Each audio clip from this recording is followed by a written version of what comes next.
Good morning and welcome. My name is Jared Johnson. I'm the Chief Deputy Director of CDT and the Deputy State CIO. I will be acting as chairperson today on behalf of Director Bailey Crimmins. We will call the July 19th, 2024 Middle Mile Advisory Committee meeting to order. We'll wait just a brief moment for those joining virtually.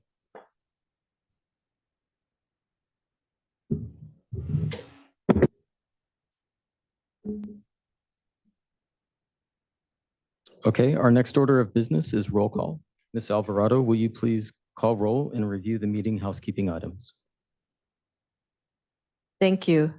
I will now read the housekeeping statement. Attendees, please note there is a time allocated at the end of the meeting for public comments, either in person, via Zoom, phone, or email. Presenters, please cue Sam to advance your slides. Committee members, please raise your hands to speak, and ex officio, please use the raise hand feature on Zoom to cue Deputy Director Johnson to call you to speak. Now, committee member roll call.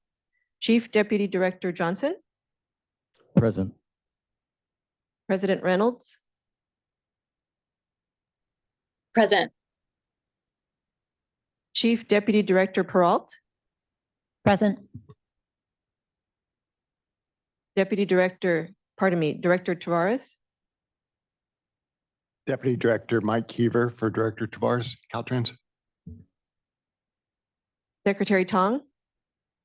Deputy Secretary Luis Larios for Secretary Tong, GovOps. Senator Gonzalez. Senator McGuire.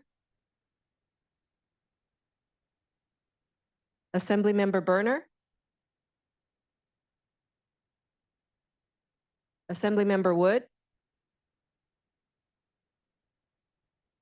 Supervisor Alejo. Present. Supervisor Starkey. Here. Chief Deputy Director Johnson, we have a quorum.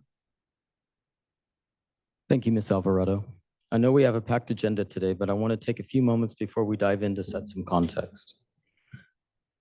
Today, you will hear from the California Department of Technology, Caltrans, Golden State Net, and the CPUC on their progress towards the governor and legislature's goal of broadband for all and the Middle Mile Broadband Initiative's commitment toward improved communications. California is currently building the nation's largest open access middle mile broadband network. This has been a learning and collaborative journey for everyone involved. As the nation's technology leader, California has developed an ambitious plan to close the digital divide. Today, we will hear about the exciting progress on that plan in the context of our currently available funding. I'd like to invite any of our other Middle Mile Advisory Committee members for any opening remarks.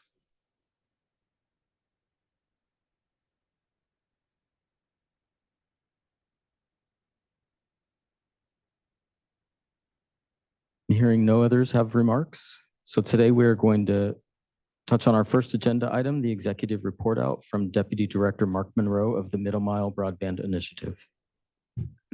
Good morning, Chair and members. Mark Monroe, Deputy Director for the Middle Mile Broadband Initiative.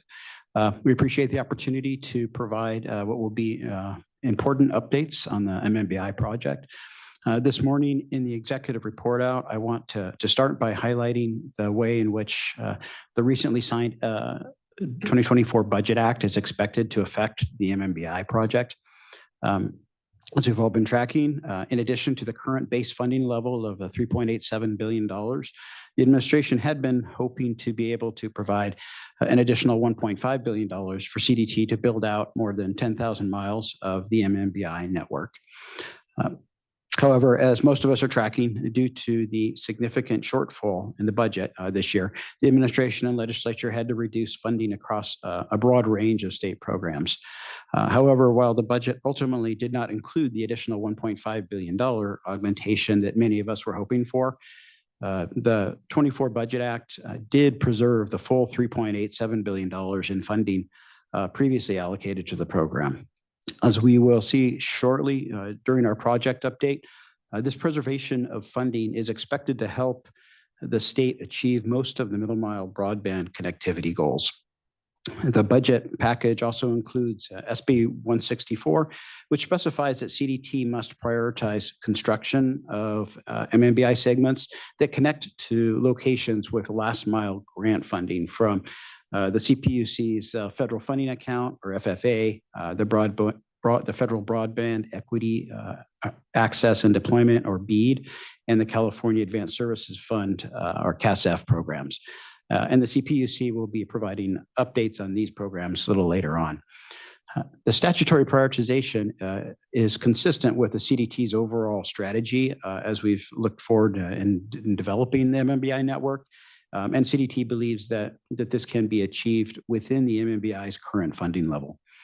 We'd also note that the budget includes additional reporting requirements and permits the Department of Finance to augment the MMBI budget by up to $250 million should additional funding become available. In terms of the budgetary impact on the MMBI, given the new budgetary realities and the statutory authority in the budget, this morning CDT will be showing how existing resources are anticipated to be sufficient to develop the MMBI network to reach the FFA grant locations that plan to use the MMBI network. CDT continues to work closely with the Public Utilities Commission to align the MMBI network with these FFA grant locations to support last mile connectivity.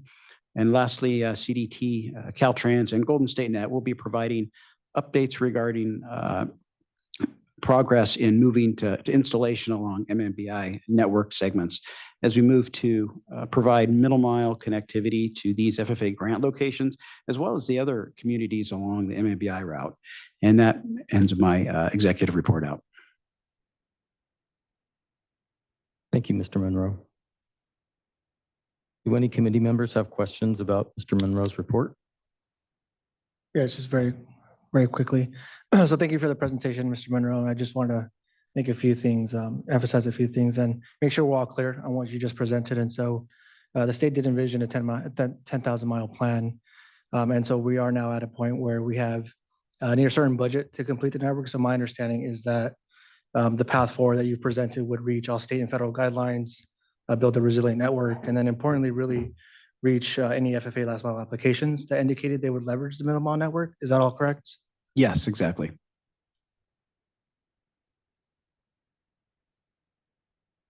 You have, Yeah, thank you, Mr. Monroe.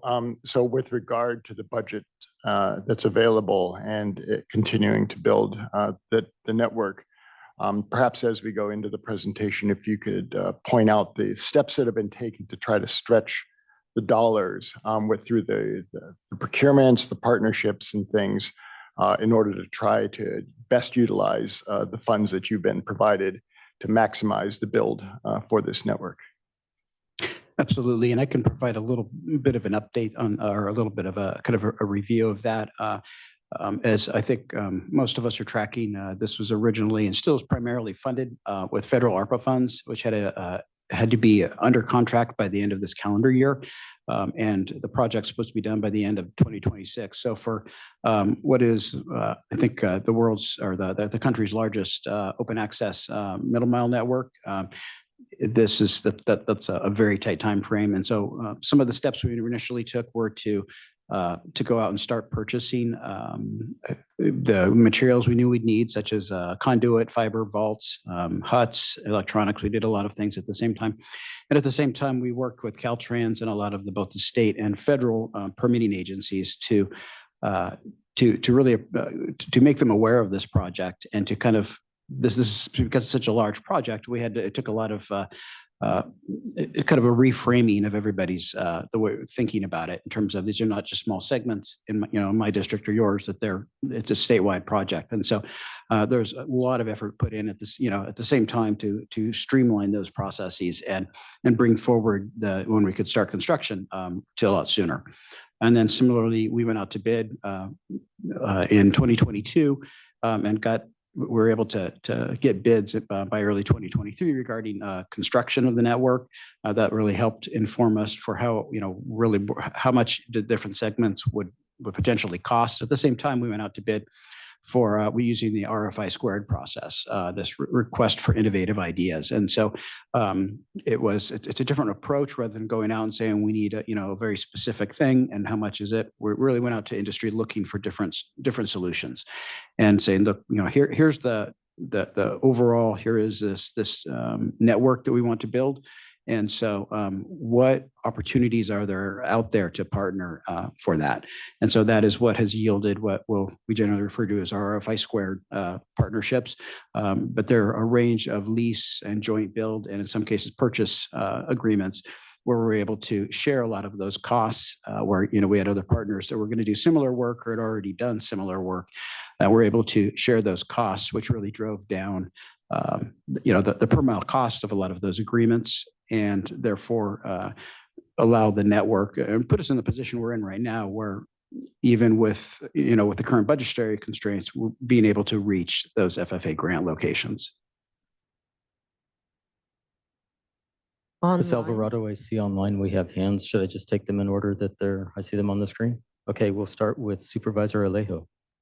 Thank you very much, everyone. On this topic, which is a very important one, I reached out to Mark Monroe and Director Bailey Crimmins before this came for a budget vote. Obviously, it's an important one because the money originally allocated for the middle mile only had us reach to complete 7,800 miles, leaving 2,200 miles of fiber infrastructure not able to be funded.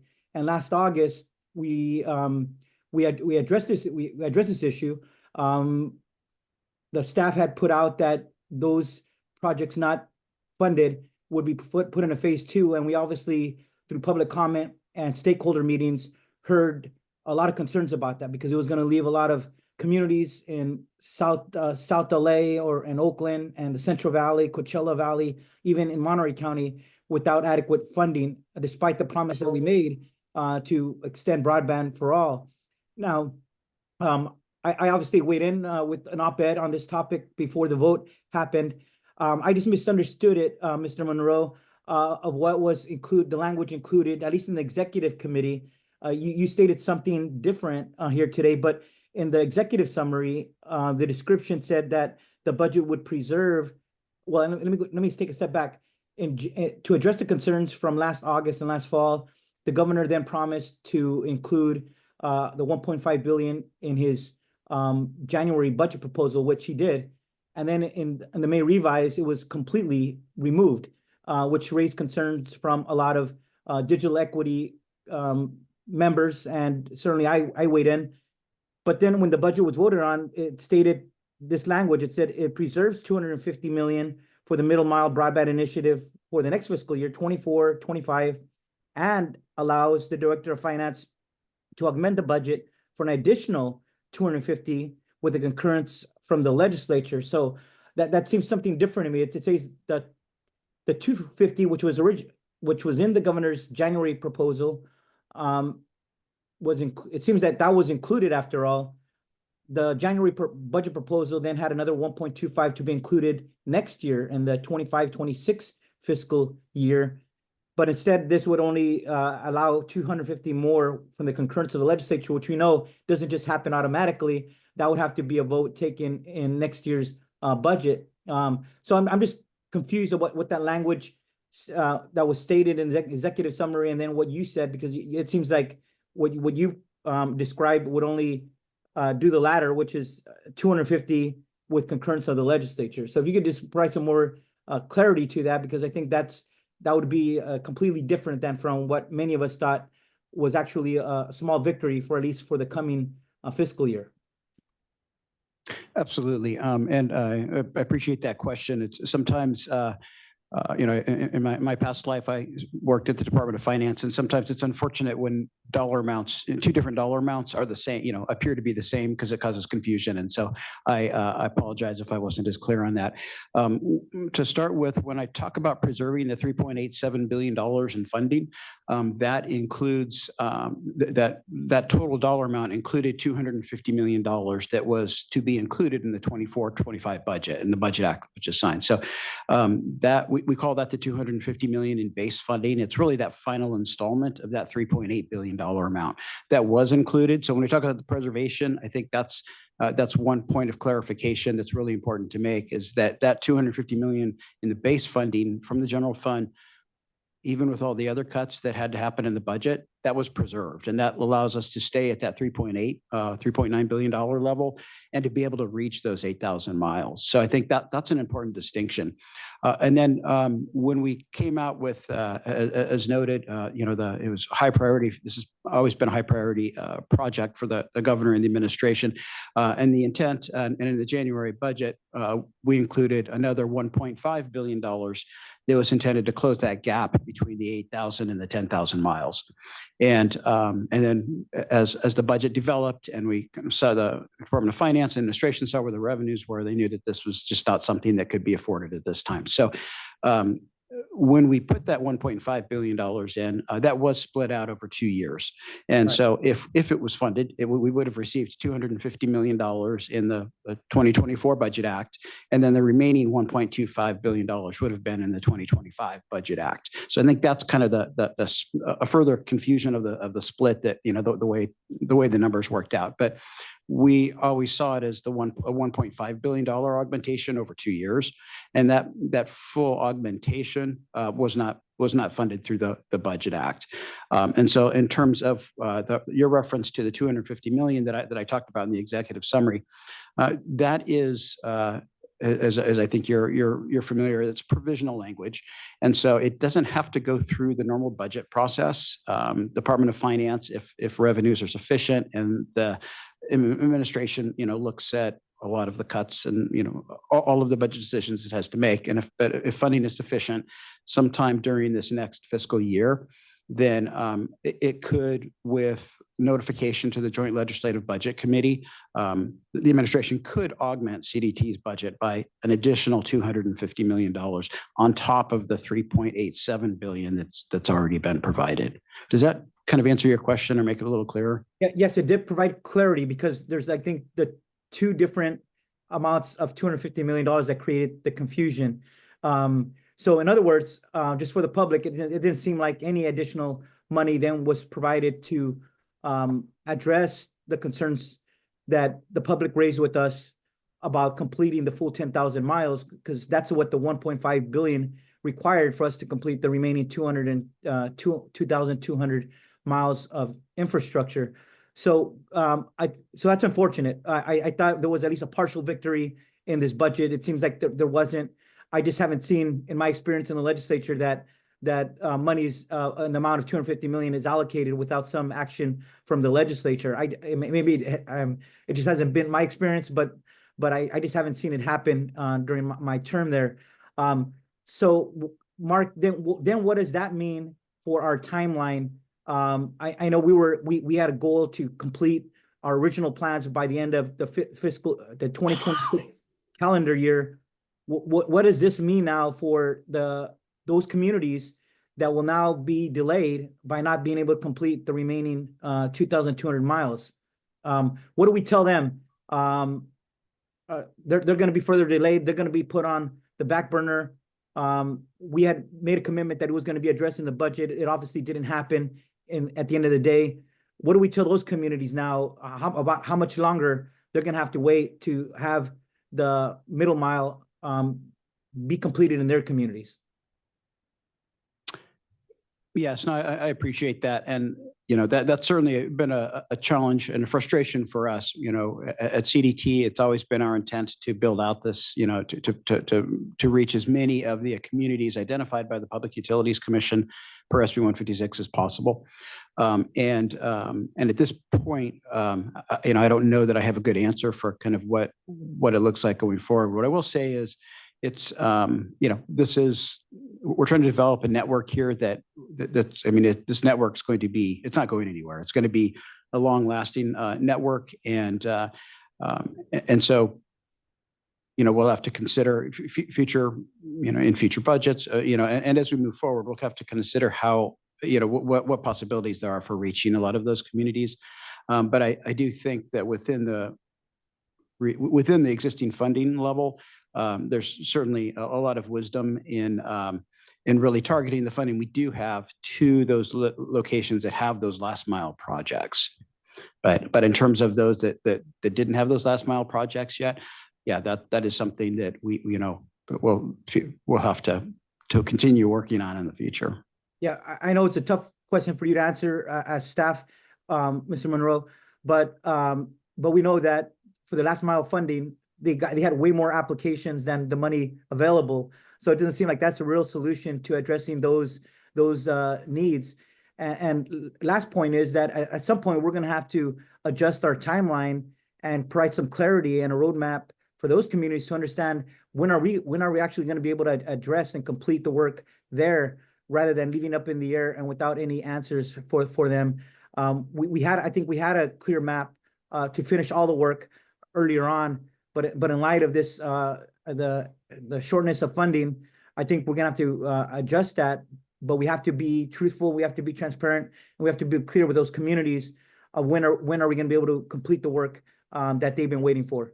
I think that's a valid question that this committee and the legislature and the governor have to address at some near point in the future. That's all. I'll pass it to my colleagues. Thank you. Thank you, Supervisor. Assemblymember Berner. Yes, thank you. And I want to build on some of the questions and concerns Supervisor Alejo has brought up. I know we have considered in light of the structural budget shortfall. So even though we're saying 250 million is in there, and 1.25 billion could be allocated next year, the likelihood that we have a good budget year next year is probably low. And so one of the things that I think I've said repeatedly, and I will continue to say, is it's really important that I every time we talk about the 8,000 miles versus 10,000 miles, I cringe a little bit, because it's not about the number of miles of fiber laid. It's the number, the middle mile network is only as powerful as the number of last mile connections it serves, right? And so we keep focusing on the 8,000 miles or 10,000 miles, and that's where we're getting this whole problem that Supervisor Leo is bringing up. Is we're like, well, that 1.5 was to close the 8,000 to 10,000, but we're now seeing in the report that there's 105 applications for last mile, which we don't know if they're going to be granted because CPUC hasn't sent out any of those grants, or very few of those little grants have gone out. So I think it behooves this committee to really think about, how do we right size the middle mile? And when I say right size the middle mile, our goal should be how our metric of success should be the number of last mile connections served by the middle mile. And there you could break it out into an equity component where you're looking at how many have historically unconnected communities, urban and rural, been served by the middle mile. And that's kind of a mindset shift. And so I always have a conflict when I hear these reports. And I was, ultimately, I understand our budget shortfall. I don't think that 1.25 billion is going to appear out of nowhere next year. So I think it would behoove this committee to kind of look and say, let's make sure we're actually serving the people who need to be served, rather than building a middle mile. And to be fair, I do not think this is a problem from CDT. CDT has done an excellent job moving forward along timelines, but we're only as good as those last miles with the CPUC are serving us. And they are very, very far behind. When I did my last budget oversight hearing in the CPUC, they said something like 91, I want to say it was 91 applications were proposing to connect to the middle mile. Now it's 105, with some vague number of other applications that could apply for the middle mile. I mean, they're applications that have been submitted and they should be getting the dollars out the door. So I'm not sure about this could. That makes me also very concerned. And so I don't know how we initiate that process of saying, how do we reprioritize the middle mile network so we base it on the last mile served? Because I don't want to see the number of miles of fiber laid as our metric in California. I want to see the number of Californians, the under and unserved Californians served by the middle mile. So if we could add that report to like every other quarterly meeting we have, I think that would be really helpful. And that would help the public understand how this backbone is really going, and this historic investment in the Middle Mile is going to serve Californians.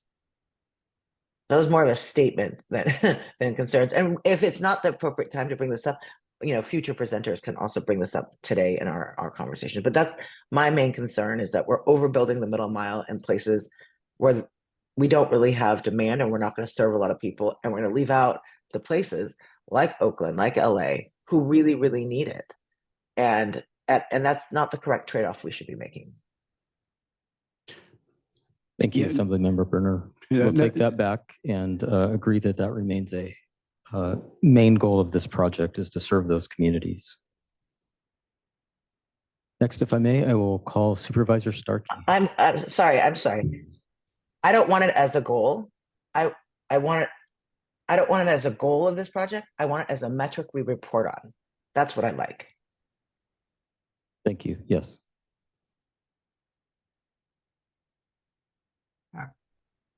Can I speak now? Is that fine? Yeah, Supervisor Starkey, please. Okay, and I'm not going to say anything that hasn't already been presented by my colleagues here. My big concern is, and we haven't seen the map of where the 2,000 miles have been shaved off. I do appreciate all the work that you've done in identifying those communities that have already have funding for the last mile. But my concern is the same as Assemblymember Berner's, is that a lot of the times what I believe will happen, and I haven't seen the maps, is that the underserved and rural communities are the ones that are going to be not afforded the 8,000 miles. And so until I see the map, I'm trying to hold out hope that these rural small communities who need this service the most are going to be the ones that are affected by the change. My question is that I believe, Mr. Monroe, you said at the beginning of this that you already had purchased all the supplies needed for the full 10,000 miles. Is that still correct?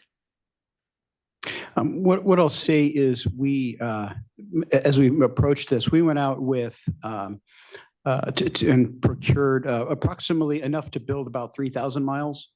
And so and all of our contracts have room in it to expand those if we need it.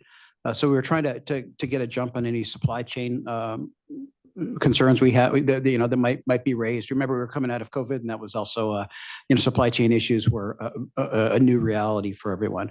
So yeah, so we do have we have now contracts for purchasing most or all of the materials that we're going to need, and now we're just adjusting those. For the 8,000 or the 10,000? Yes. For the 8,000. Well, yes, exactly for the 8,000 and for the architecture of it, right? In terms of the how much is constructed and using the various partnerships. Okay. So if we can relook at the metrics of it, I agree that it shouldn't be a goal. It should be an overall, we have to rethink this. We have to recalibrate, so to speak, and look at that. And obviously this is a tough position that you're in.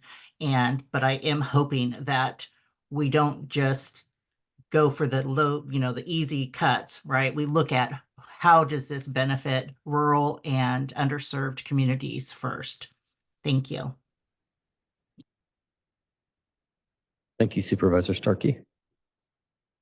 I'm seeing Supervisor Alejo, your hand is up. Yes, just a question for Mr. Monroe, because in the fall, staff had called those communities that were not going to get the work completed there as phase 2. Could you provide us an updated map of those areas that will not that are unfunded at this point in time? I just like to see the updated, because at one point it was 1,700. The last time we spoke, it wasn't 2,000. You told me it was 2,200 miles that would not be completed. If you could give us just the latest accurate numbers. What are those areas that will not have funding for the work to be done there? And the last point I would say is I think this body I think has an obligation, right, to be a voice to make sure that all 10,000 miles are completed, not to just say, well, the funding dried up and therefore we have to readjust and accept a lesser amount. We made a promise to the people of California that we would complete all 10,000 miles. We created a map distinguishing that, and that just leads me that we have to explore other possibilities that, 2026, the gubernatorial election's coming up. If a bond is needed to be able to complete the work and complete the promise we made, I think we have to provide suggestions of how are we going to complete this work, not 4, 5, 10 years from now, but look at the next possible opportunity to ask the legislature to consider a bond that it doesn't have to be in the billions of some other bonds that are currently set for the November ballot, but a lesser amount to at least complete the work for the promise that we made on the 10,000 miles. I think we have to just be constructive with ideas of what's a realistic way that we can complete all 10,000 miles and not accept less and communities having to wait longer. I think there's some ways to continue the dialogue and some realistic ideas to be able to fund the unfinished work. But for Mr. Monroe, if you could, if that's possible, just to send us those maps of areas that will not be funded, I'd appreciate it. Thank you. Yes, thank you. And what I'll note is as we get into the project update this morning, I'll be providing, we'll be providing initial look at the map of the miles that do connect to those FFA grant locations. And we've the team's been working since the budget was passed to be able to get to that level of detail. And then we'll be updating our interactive map on Monday, a week early, so people can kind of get a closer view of it. Thank you. Assemblymember Burner. Yeah, I just want to circle back on what was just kind of talked about. We're again talking about last mile projects that have been submitted to the CPUC and have not yet been granted. We're talking about proposals and we have no idea if they're going to be granted or not. So we have to be careful. Just because they've put in an application doesn't mean they're going to get part of that last mile grants. And so I'm really concerned that we need to see where it is. And I think we need to look at where in the network we have no last mile grants, right? I think you could use that as like a proxy, but we need to be really, really careful that just because there has been an application that proposes to connect the middle mile, it does not guarantee the CPUC will grant that, first of all. Second of all, we should be looking really carefully at what parts of the middle mile have had to date no talks about having last mile connections. Because what you could do, which seems like the smart thing to do, would be to minimize investments in places where you don't have a last mile application or we don't know of anybody trying to propose to it, and then reinvest in the places where we do know we have last mile. Now, it would have been helpful that had the CPUC been on track, we would have already known this and we could have right-sized it from the beginning. But again, this is not a CDT problem. So just want to flag that there has been very, very, very, very few last mile grants actually allocated by the CPUC, and we're talking about proposed applications. So I don't want the public to then look back at this recording or look back at a map and say, oh, look, that was guaranteed to me, because I think that's an easy misunderstanding. People who are not deeply involved in this.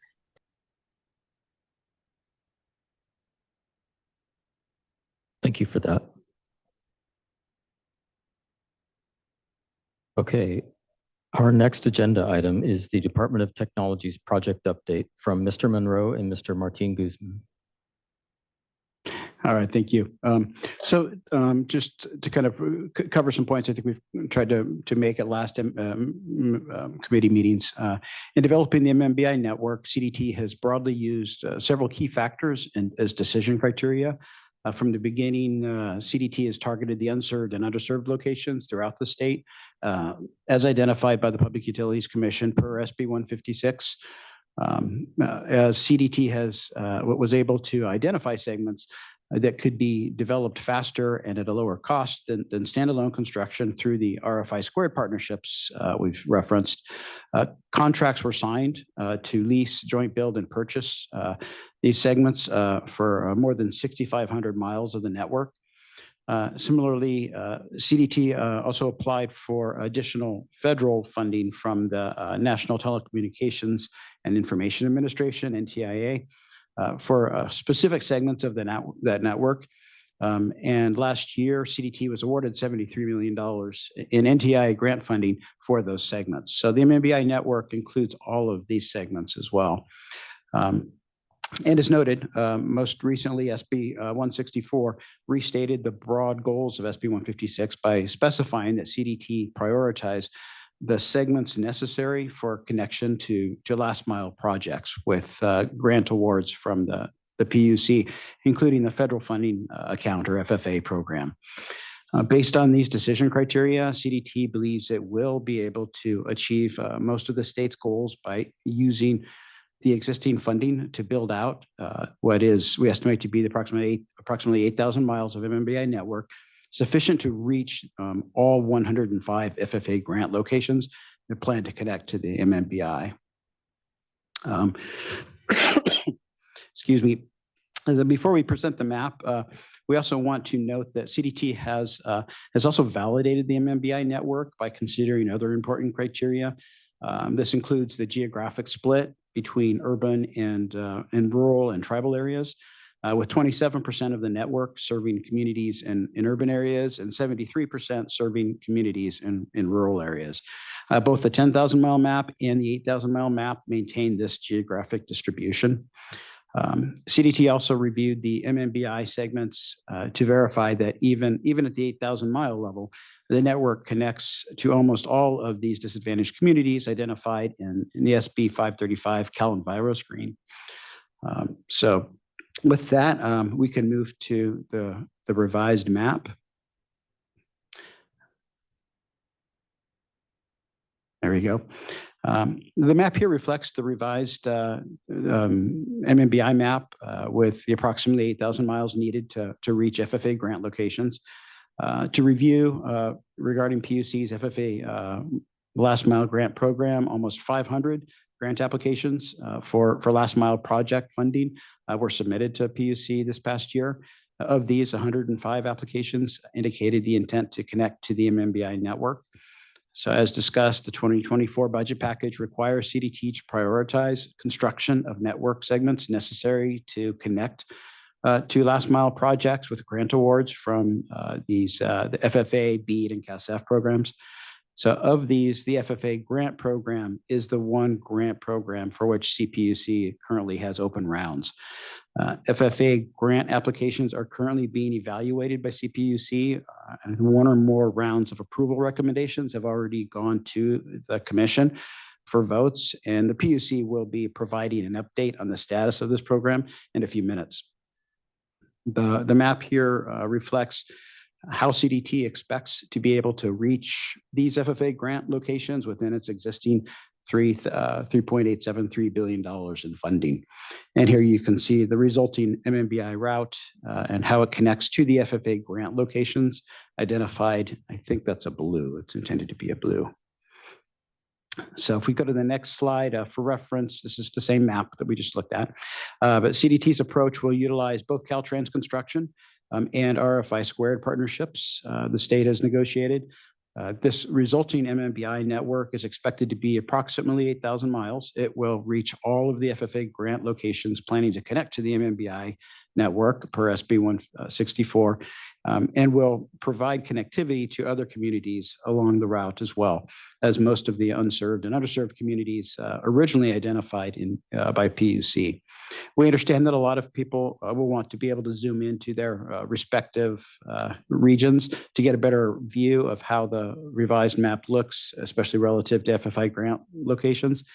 So CDT will be, as I noted, will be updating its online interactive map on Monday, a week earlier than normally scheduled, so that the public and stakeholders can get a clear view of how the MMBI network will support last mile projects in their respective regions. Then if we can jump to the next slide. Moving forward here, as I think we all understand, Caltrans has been a really key partner in the MMBI project from the beginning. As CDT explored other industry alternatives, it was able to achieve cost efficiencies, largely by sharing construction costs with a number of private sector partners. These costs savings will not only result in some segments being ready to provide service as much as a year earlier in some locations, but will also allow CDT to reach all of the FFA grant locations within its existing funding levels.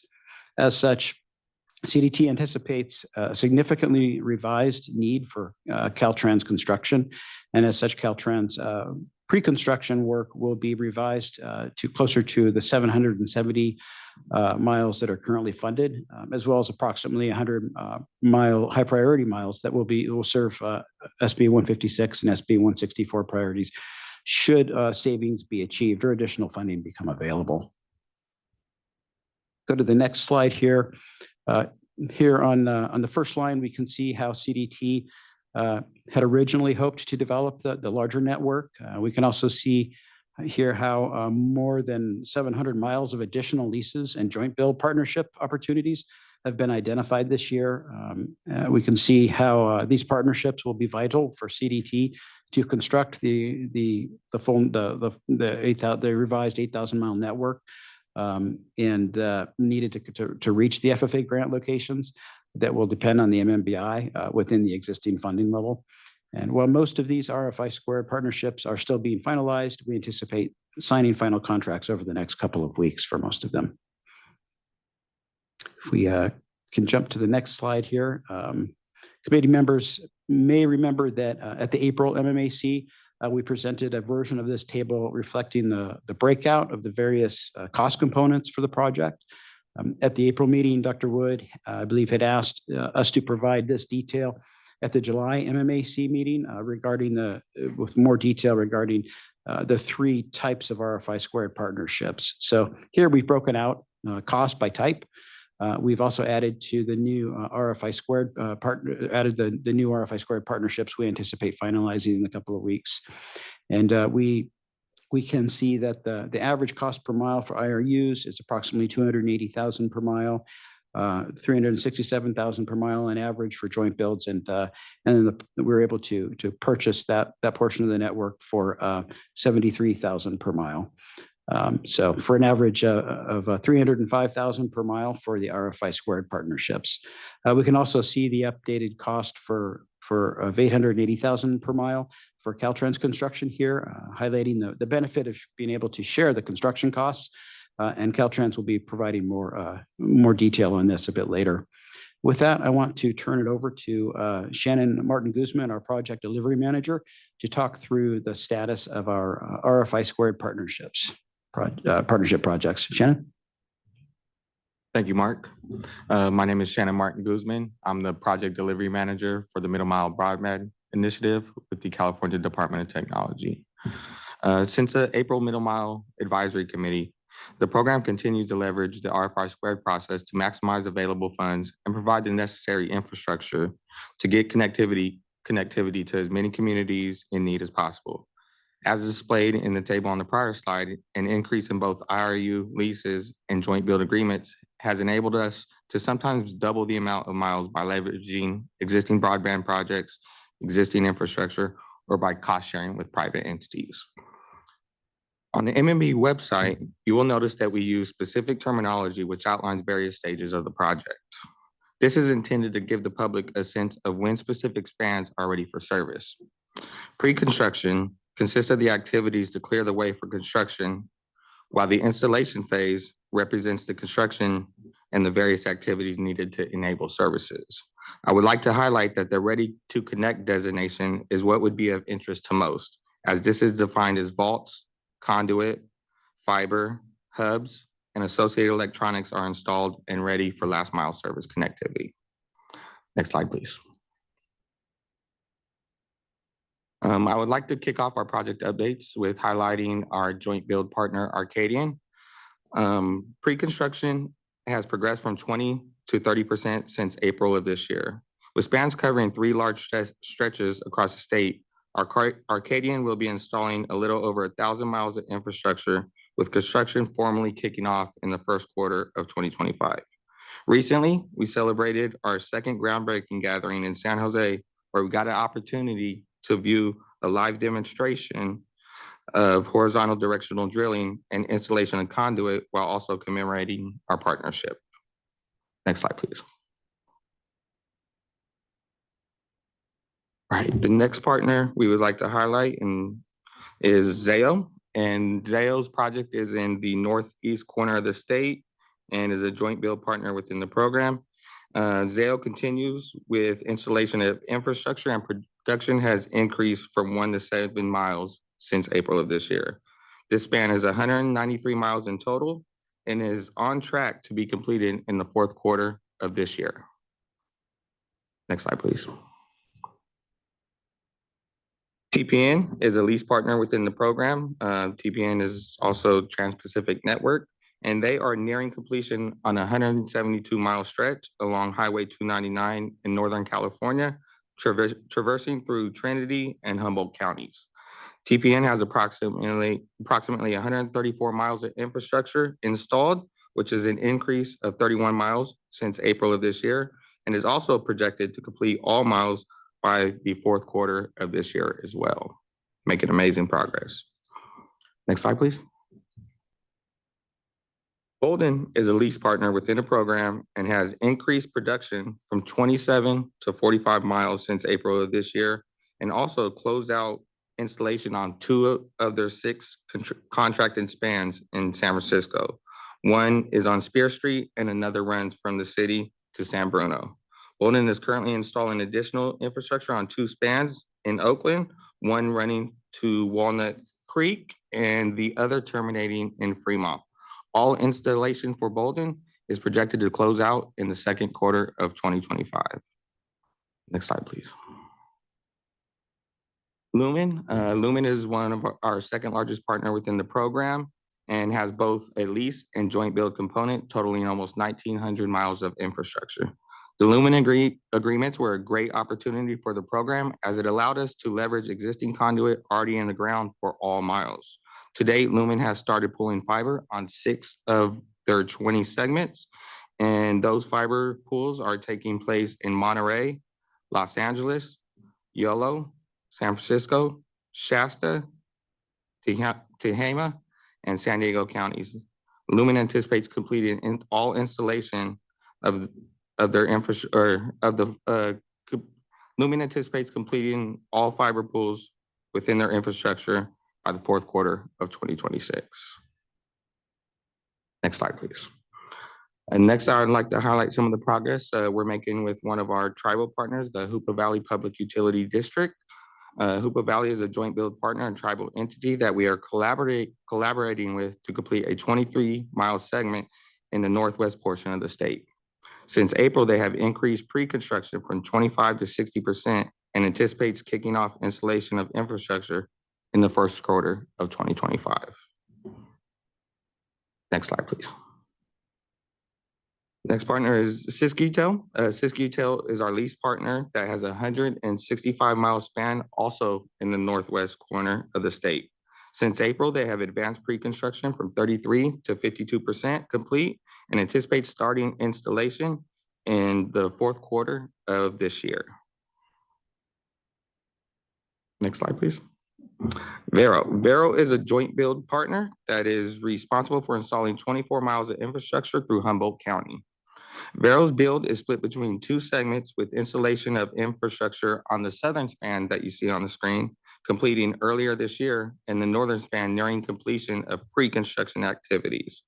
Installation of the remaining miles will be starting in quarter 3 of this year, with all installation anticipated to be completed in quarter 3 of 2025.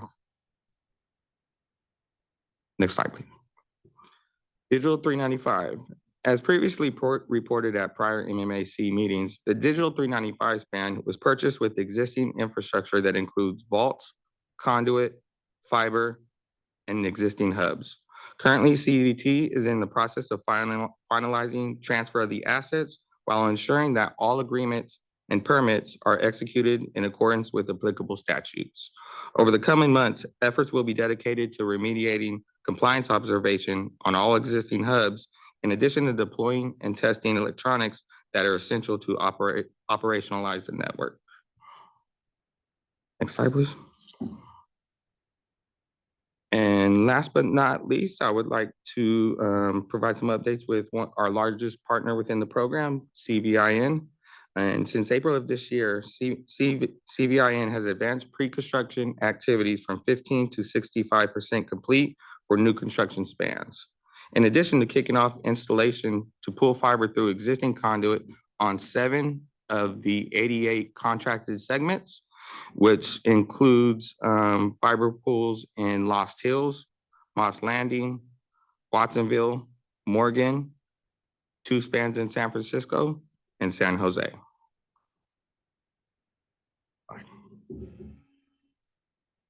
Next slide, please. And lastly, I'd like to highlight some of the government to government partnerships that have where we executed contracts and also where we are currently negotiating. Government to government partnerships continue to be a focus of the program as it allows us to leverage existing broadband projects with local municipalities, tribal nations, and partner with local governments that have last mile components in alignment with middle mile infrastructure. In recent weeks, the program executed a new contract with Whitetail for an IRU lease of a 48-mile span on the northern coast along Highway 101. This is another span that will be essential in getting connectivity to multiple tribes in the area. In addition, the state is in active negotiations with 5 additional tribal communities, the City of Ventura, the City of Los Angeles Bureau of Street Lighting, and the City of Fort Bragg with the anticipation of executing an agreement in the coming months.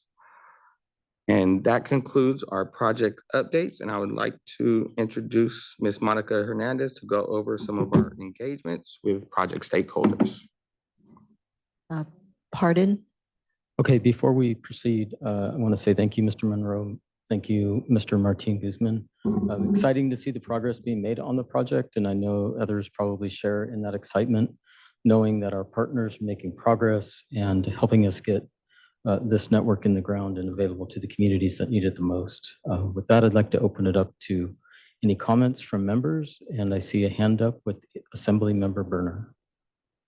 Yes, thank you. I was just wondering if you could go back to I think it was like the first slide in your presentation where you had the cost per lease, joint build, or I don't know, purchase. And you had I assume those are construction costs. Is there operation and maintenance included in those costs? And if so, what are the different operation and maintenance costs going forward of those different options?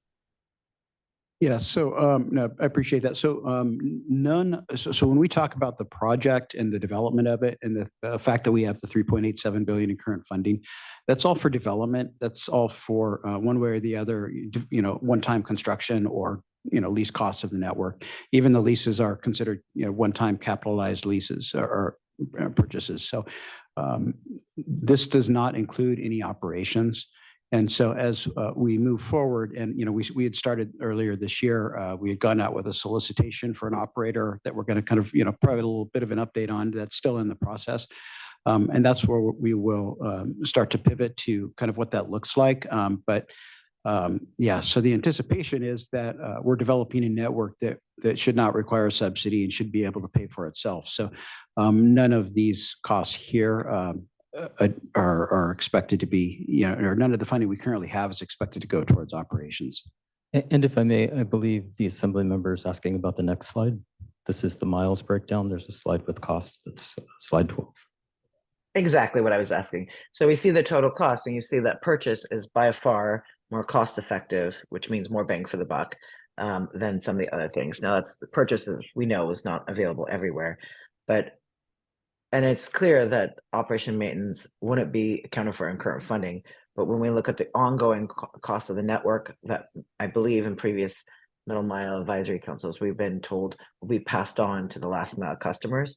What are the different O&M kind of costs associated with the IRU lease, joint build, or purchase, so that we can see which ones will have the greater costs over time?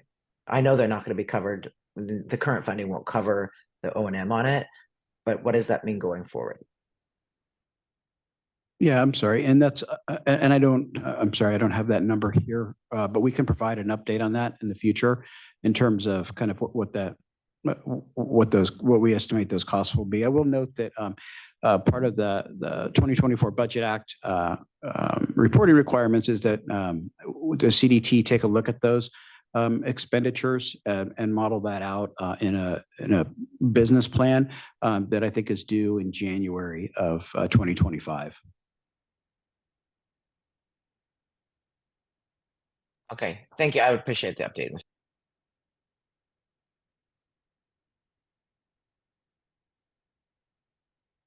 I'm sorry, Supervisor Alejo. Yes, going back to Mr. Monroe, thank you for that slide, providing the summary of the MMBI program, because that provides some clarity of what are the total miles that have changed from the original 10,559 miles to what is currently funded. The difference, as the chart points out, is 2,542 miles that will not be completed or unfunded. So is the 1.5 billion is the estimate to complete those 2,542 miles? And if so, do you expect that estimate to increase a year, 2, 3 years from now? It seems like these days construction for any type of infrastructure is only skyrocketing, not getting any cheaper. Yes, no, that's an important point. The 1.5 billion that was requested was intended to, complete the rest of that network, as you noted. And yes, it's not unreasonable for us to assume that there will be inflationary costs over time as we move forward. Exactly. All right, thank you.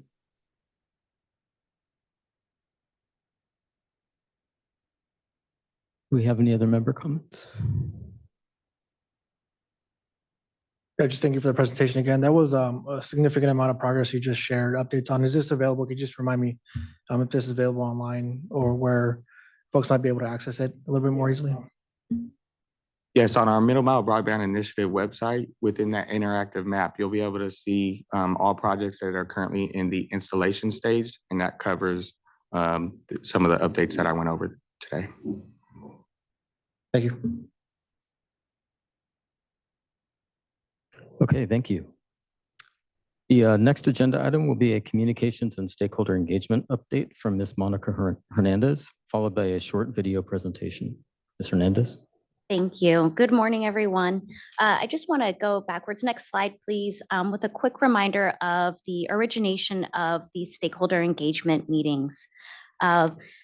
As all of you have seen and participated in, we wanted to increase our transparency. We had a number of stakeholders, folks who were coming to MMAC meetings with public comments and questions. And unfortunately, that felt and was really the only avenue for communication. And that's a one-way communication. So with your council and discussing with a few stakeholders, we initiated a quarterly cadence of stakeholder meetings. And while, we certainly encourage anyone at any time to come to these meetings and make public comment, we wanted to have a place for known stakeholders, folks who've been engaged in the process, to be able to ask more specific questions and frankly get an answer in real time. Or if it was a very complex issue, we also have additional meetings following the MMAC with our intended audience. And when I say intended audience, I want to make it really clear that when we initiated this stakeholder meeting approach, we really focused on folks who were already engaged in the process, but challenged with the lack of information that they were getting, the lack of consistent updates on our website, and so on. So you can think of this as stakeholders, advocates, not so much a community resident type of outreach. So these were folks who were already engaged, but expressing frustration. And so in addition to the stakeholder meetings, we have increased and made significant improvements to our online communications as well. As you heard earlier, we have a regular cadence of updates. Typically, it's the last Monday of the month, but given all of the news and information, we are advancing that. So we will be updating the website this Monday. And to put a really fine point on it, stakeholder engagement meetings and our increased transportation or increased transparency through the website is not in any way intended to distract or discourage anyone from making public comment here. Our most recent stakeholder meeting was on May 31st. And if I can have the next slide, please. Agendas really closely mirror the MMAC meeting because, as you know, that is the critical information that stakeholders are asking. We send our agendas in advance and have, at stakeholder recommendation, started accepting questions ahead of the meeting. So people sometimes ask very thorough or very detailed questions that take more than a few minutes to respond. So we have initiated that as well, in addition to live questions. So here's a quick breakdown of our participation. Our lists are growing, which is great, but we really want to make sure we have the right folks in the room. This wouldn't be a great place for somebody who is brand new into broadband, the Middle Mile project. You know, we'd want to have a specialized opportunity to bring folks up to speed. So in our last meeting, it was very interesting that we had a number of local staff participating and asking questions about progress in their community. And so what that just really highlighted is how big this project is, how many folks are interested in, and while we might be working programmatically with the right folks to deliver the system, there are other stakeholders locally in different departments who are just as interested and vested in the outcomes as well. So again, we continue to listen, make improvements where we can. When we get suggestions that are something we can implement, we certainly act on that. And then some key points, some key points that were raised in this meeting was, actually back to the other slide, please. Thank you. Some key points raised from the meeting. Stakeholders were very interested in wanting some certainty and specificity on progress. And as you know, that is quite challenging because this is a fluid and dynamic system of development, but we do continue to post monthly on the website everything that we can. And then we do have some challenges where folks felt that they were being brought together to influence a decision rather than be informed. So we're trying to be very consistent and clear with our communications that this isn't a traditional type of engagement where you are going to make a decision. We certainly want to listen to all the recommendations and feedback, and we bring that back into our programmatic team as well, who is also in these meetings. So stakeholders were also interested in some of the details that we were not at liberty to say regarding the request for innovative idea proposals.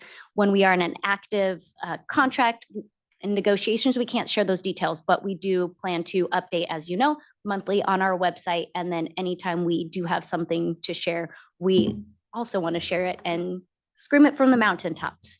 Next slide, please. So I want to caveat our response that we had an exceptionally low response rate of just 4 people, despite our reminders. So 4 out of 60 is very low.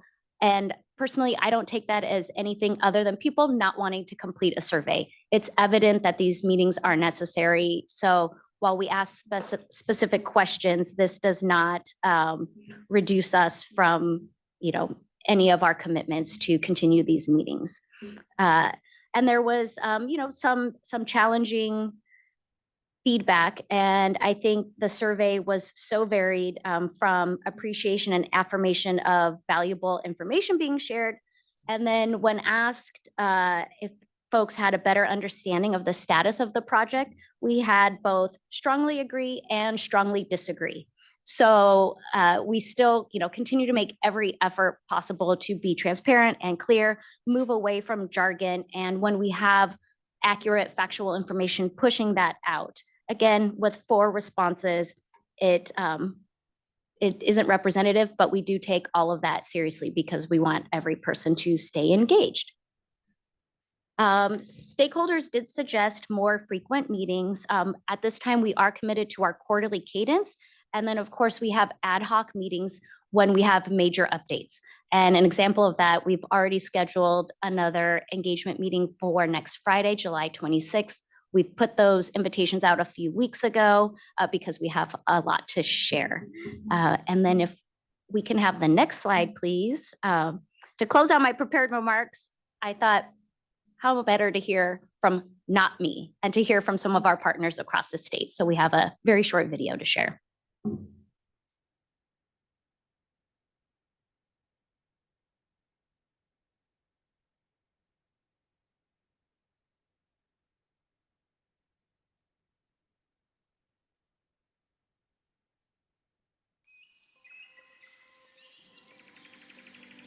The Middle Mile coming to our community really opens the world to us. We're a place that often feels very small, where opportunity seems at a distance, but as the Middle Mile arrives here, we know that that distance will close.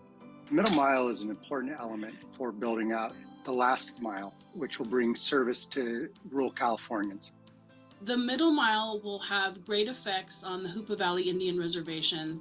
There's been a long-standing lack of investment in rural areas for high-speed internet, so this will allow us connectivity to the larger world. The end goal is to have broadband to each of our households in tribal operations. Access to communication is key for education, health, and jobs for our people, and we are determined to provide these services to our community. We've been basically a single point of failure up here when we have the unfortunate incident of accidents or other life-threatening issues that happen in these areas. When something goes down, it potentially is network-wide because there is a single point of failure. With the Middle Mile coming in from the west, going out through the east, it will bring multiple resilient pathways in and out, bringing a lot more reliability and resiliency to our network. We're a small community, over 7,000, and we struggle with good, reliable internet. So this project would put the city in a competitive space to be able to attract businesses, support our existing businesses, and move the city in a positive direction.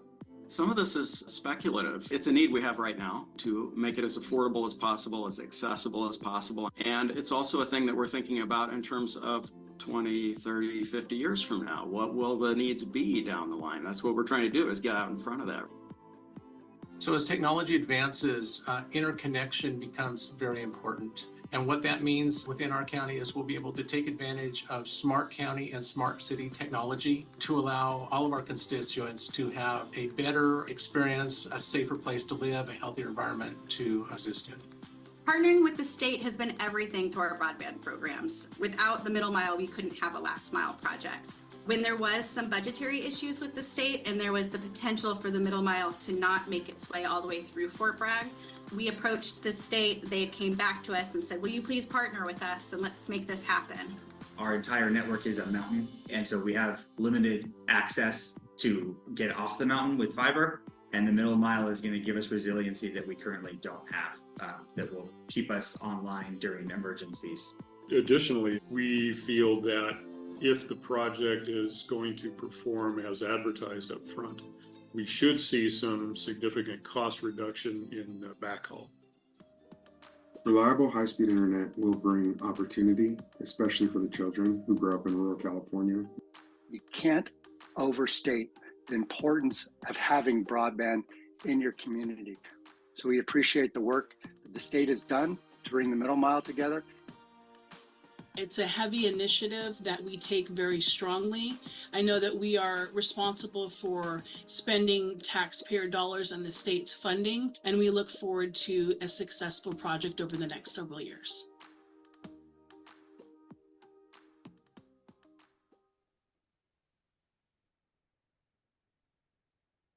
Thank you, and I'm happy to take any questions. Thank you, Ms. Hernandez, and thank you for the continued commitment to information sharing, transparency, and engagement with our stakeholders. We have a question. Yeah, thank you for the presentation. I believe you mentioned community outreach. So can you just share what community outreach you may have done to increase just participation in the stakeholder meetings? Sure, yes. And again, just to reinforce, we did not want to launch some sort of new broad outreach for this program because I think it would be a little misleading challenging to bring folks just generally in who had not been part of the process. So our effort was really, one, identifying the folks who had been coming to the Middle Mile Advisory Committee and making public comments, other stakeholders, similar to the advocacy groups that we've heard from, associations that represent, for example, the rural counties, cities, associations, county associations, municipalities. So folks who have had some awareness of this initiative, whether it was positive feedback they had given us or negative feedback, bringing those folks in so that there was really a known stakeholder, engaged stakeholder approach to that. I think had we done general outreach, try to go into communities, the communities that we are ultimately hoping and planning to reach, right? Our lower income communities of color, our rural communities of color who are marginalized. If we did a general approach, I think it would be very misleading, and we could unintentionally create beliefs and promises for, changes in the next 5 or 6 months while we're building that backbone, right? We still have to work on the last mile as well. So it was intentional. So that small number of 90, while we continue to hope to find other folks who are interested, it's not a broad outreach approach. Great, thank you. Any other comments or questions from our members? I am not seeing any at this time, so thank you, Ms. Hernandez. Yeah. We're going to go now back to Mr. Mark Monroe for a quick update on last mile stakeholder engagement. Yes, so actually we wanted to provide just a little update on the market research we're continuing to do. As a reminder, in addition to the market sounding that CDT did earlier this year, which led to the current solicitation for an operations TPA that is underway. CDT is also continuing its market research efforts to talk to any potential last mile entities which anticipate using the MMBI network. CDT is conducting this customer outreach to better understand how stakeholders want to use the MMBI network, to confirm and solicit feedback on the range of services that would be of interest and best meet the needs of the communities, and to establish a communications channel to ensure feedback loops are in place. Central to this effort has been a customer survey that has gone out to potential last mile users, such as local governments, ISPs, and anchor institutions. And so while initial survey results were pulled, I think on July 10th, and are currently being reviewed, the survey remains open. And we encourage any potential users and the users of the MMBI network to scan the QR code and provide their input. All this engagement will be memorialized in a public customer sounding report that will be presented at the October MMAC. And that ends CDT's project update report for this morning. Thank you, Mr. Monroe. Do any members have questions?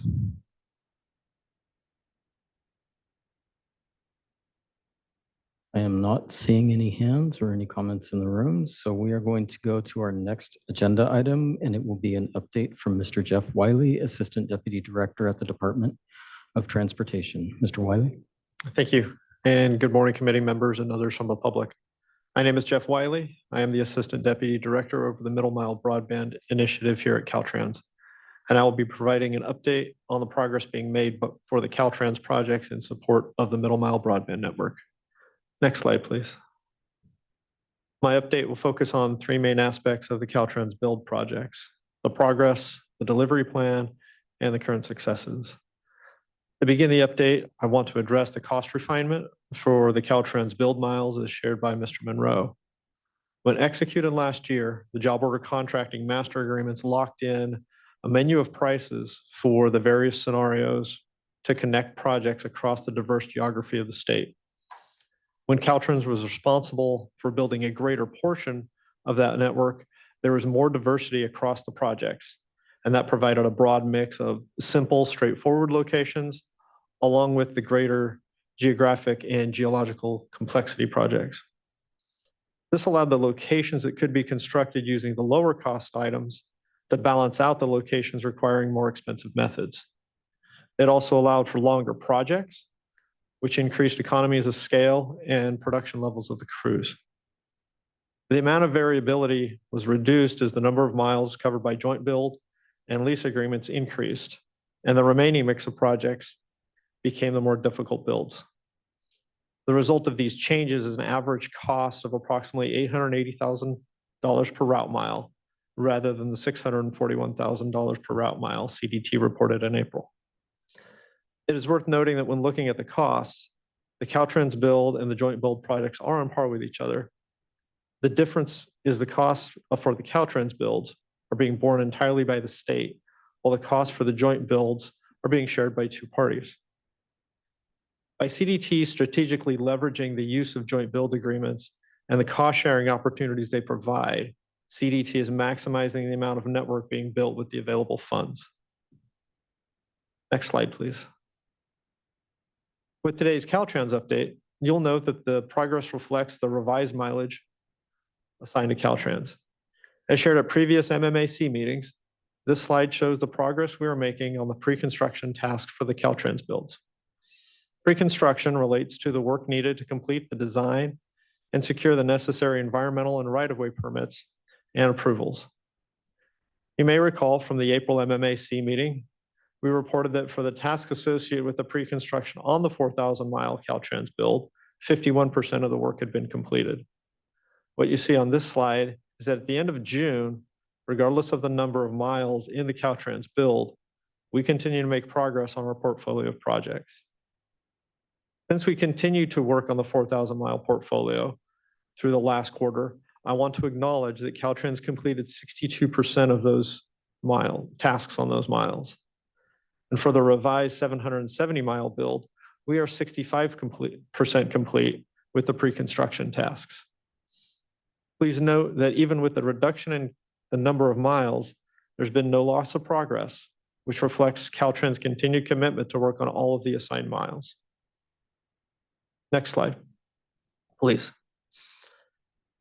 This slide breaks down the information from the previous slide and shows the progress by the Caltrans districts on the tasks associated with the pre-construction work to install the fiber and conduit. Again, this is based on the 770-mile portfolio. We continue to see progress being made month over month and continue to see the amount of green or the completed tasks increasing. Again, even with the shift in assigned miles. Next slide, please. What's not reflected in the previous charts is the progress Caltrans is making on the shelter network hubs. There will now be 135 hubs required for the operation of the network, and 112 of those, Caltrans is responsible for the pre-construction work, which includes elements such as foundation reports and site plans. From the slide, you can see of the 112 hubs, 103 have completed their foundation reports, which is the first key milestone in getting them into design. Of those, 81 have undergone the quality review to ensure all site-specific information required to base the design on has been gathered. And of that subset, 76 of the hubs have completed that quality step and have entered the design process. One of the aspects of the process for completing the hubs is requiring the state fire marshal approval. As Caltrans has done quite often in the program, we sought opportunities to leverage our relationships and experience to streamline processes, including programmatic approaches for permits and approvals. At the start of July, we received approval from the state fire marshal for a master set of hub designs, which will reduce the time and effort to secure individual hub plan approvals. Next slide, please. The table on this slide provides the plan quarter by quarter to meet our commitment to have the 770 miles ready to construct by December of 2024, which is the end of the calendar year. With the adjusted Caltrans build miles, Caltrans teams across the state have reviewed and revised their work plans to deliver the entirety of the Caltrans build. This includes adjusting some of the past deliveries that are not part of the current Caltrans build miles. Again, Caltrans teams have been working hard to achieve the 4,000-mile delivery plan, and I would be remiss if I didn't recognize their dedication and hard work put forward on those miles. In the second quarter, by the end of June, approximately 400 of the previous Caltrans build were ready to construct and submitted to CDT for authorization. 90 of those miles were still viable on the latest map.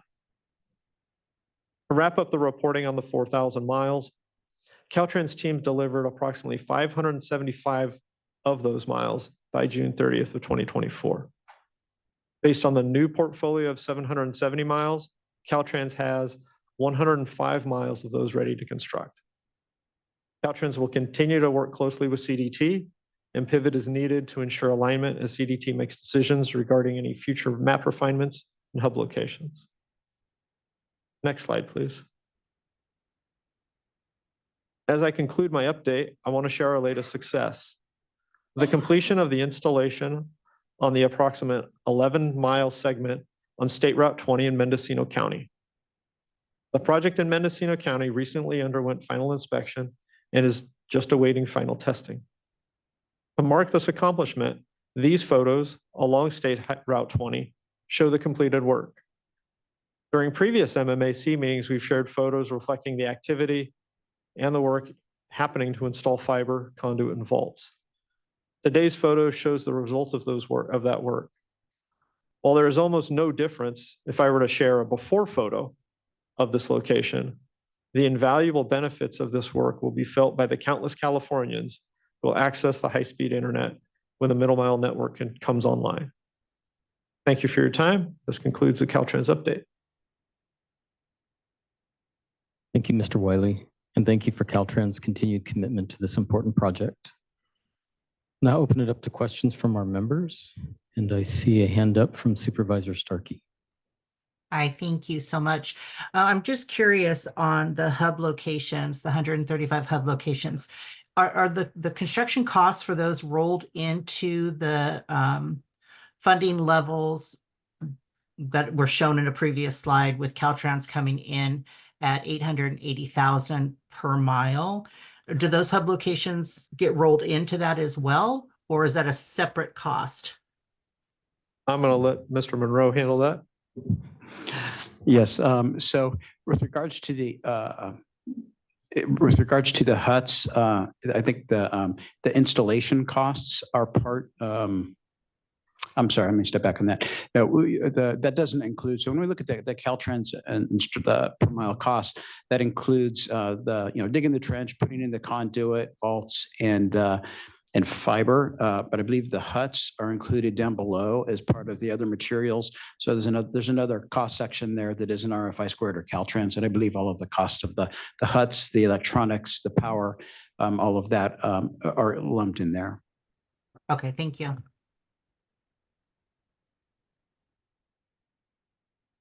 Thank you. Other questions?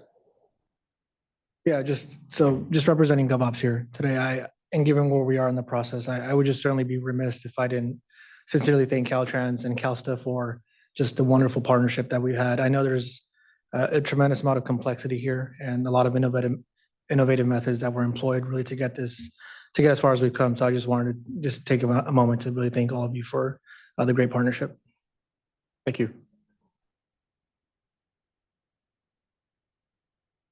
Do we have other comments from members? Not hearing any, don't see hands online, so we will move to our next update. And our next update will be today from Mr. Eric Hunsinger with Golden State Net, our third-party administrator.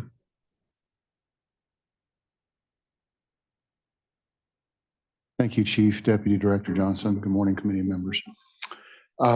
Next slide. So last MMAC, we were asked to talk about recommended connectivity and potential benefits to last mile infrastructure. So one of the elements of the network, of course, is lighting it. Fiber in itself isn't really useful until you put electronics on it and turn it up. So working with CDT, we've developed a suite of products that allows last mile community members and infrastructure providers, carriers, to select and build product sets according to their business models.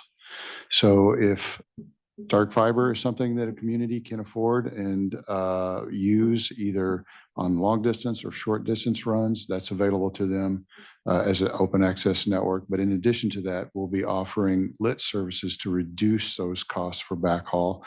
In the video that was played earlier by Ms. Martinez, some of the communities mentioned backhaul, Connectanza, Siskiyou and Hoopa Valley tribal members talked about backhaul. One of those elements here is in the private transport. So wavelengths and carrier class Ethernet are options that communities can connect to get to telecom centers where they can select products that they need from commercial providers. All of these are building blocks for those networks to select exactly what's important to them and their business models and to create sustainability and success in the last mile infrastructure. Next slide, please. In addition, the open access philosophy that CDT has developed on the middle mile infrastructure allows for a variety of last mile solution sets. So we don't want to dictate last mile infrastructure solutions that would preclude any sort of creative development of broadband to households. So if it's possible, of course, fiber to the home is the best option, but often it does not support sustainable operations models. So maybe you need to do aerial if there are hazardous concerns like fire or, any sort of natural disaster, you can bury that fiber. You can also use fixed wireless. All of these are available to leverage the middle mile infrastructure. But probably one of the most important things, and I've said this numerous times, but I feel like I need to continue to say it, is that we've developed a mid-span interconnect philosophy. So that allows any last mile community, when they are ready, today or tomorrow or 10 years from now, to interconnect with this network. It doesn't have to be pre-planned. They can do it when funding is available or when their plans become available. They are able to connect directly into the middle mile and not build to some location 30 miles away. So that will reduce the overall cost of the last mile infrastructure as this network gets built out and developed for communities. That concludes a very short and sweet presentation. Thank you. Thank you, Mr. Hunsinger. Do any of our members have any questions or comments?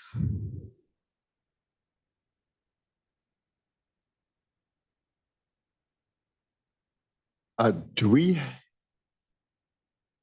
have any sort of sense as the middle mile starts coming on board on when we're going to start?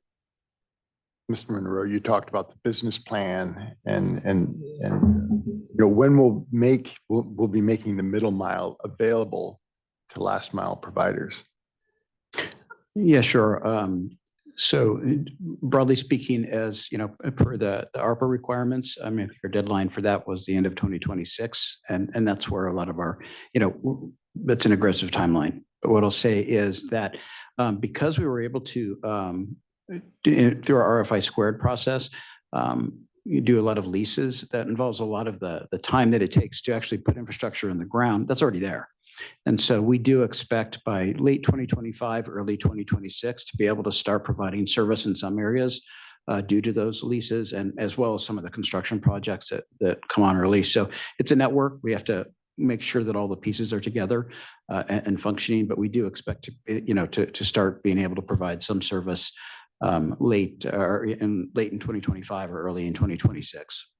So Mr. Martin Guzman talked about all of the different joint builds and leases that are coming on board and the different providers. So might they also be doing last mile as part of that? And so that could ultimately lead to earlier last mile connectivity?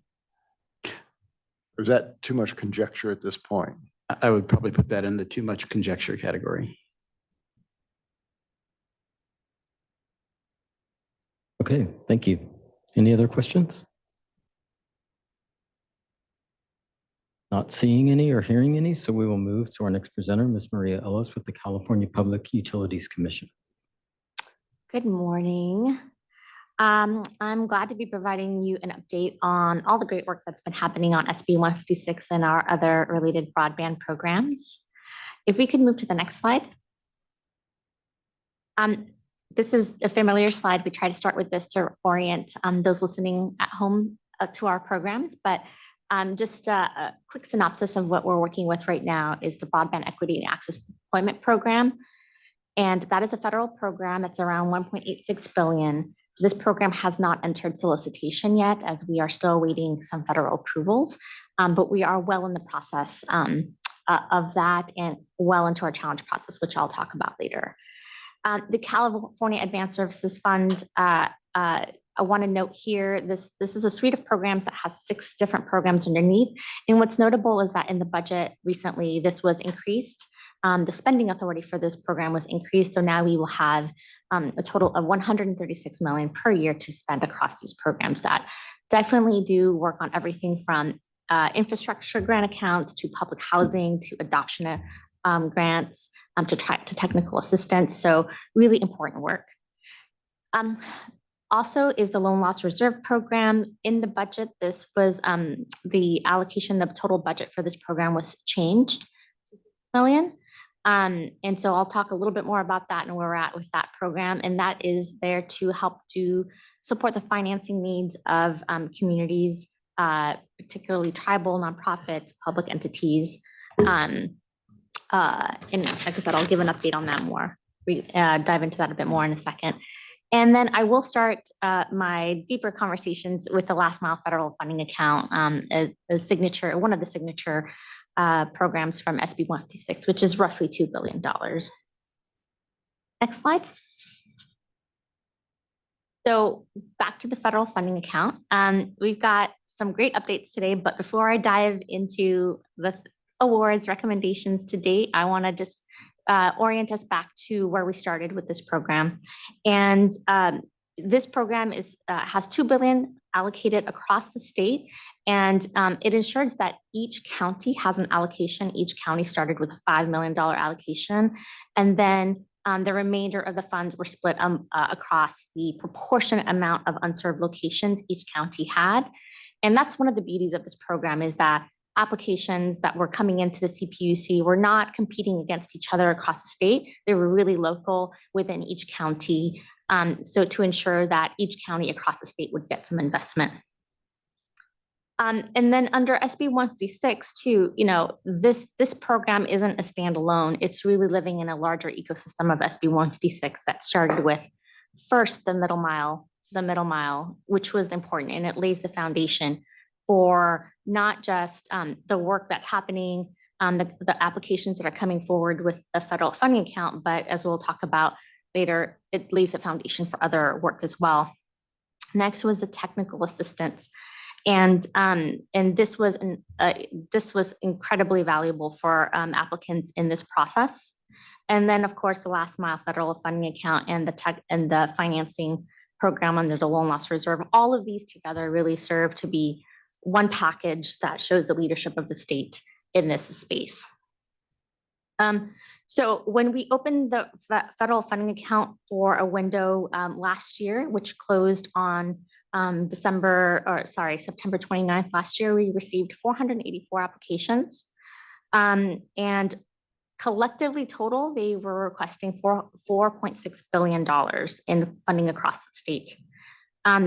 These applications came from 63 distinct entities that included a mix of traditional internet service providers, public entities, nonprofits, and then of course, sovereign tribal nations.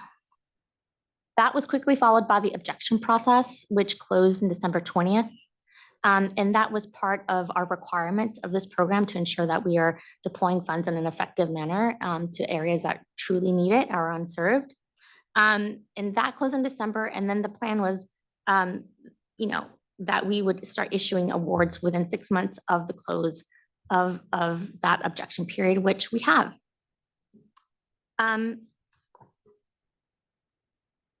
Before I want to, before I dive into the next slide, I think one thing that's really important is when SB 156 was enacted, everyone was in a hurry to kind of get things up and running. And what we heard from applicants or for would-be applicants and stakeholders is that we need that technical assistance. We need that technical assistance to help us develop our applications, especially for new entrants, which is very important.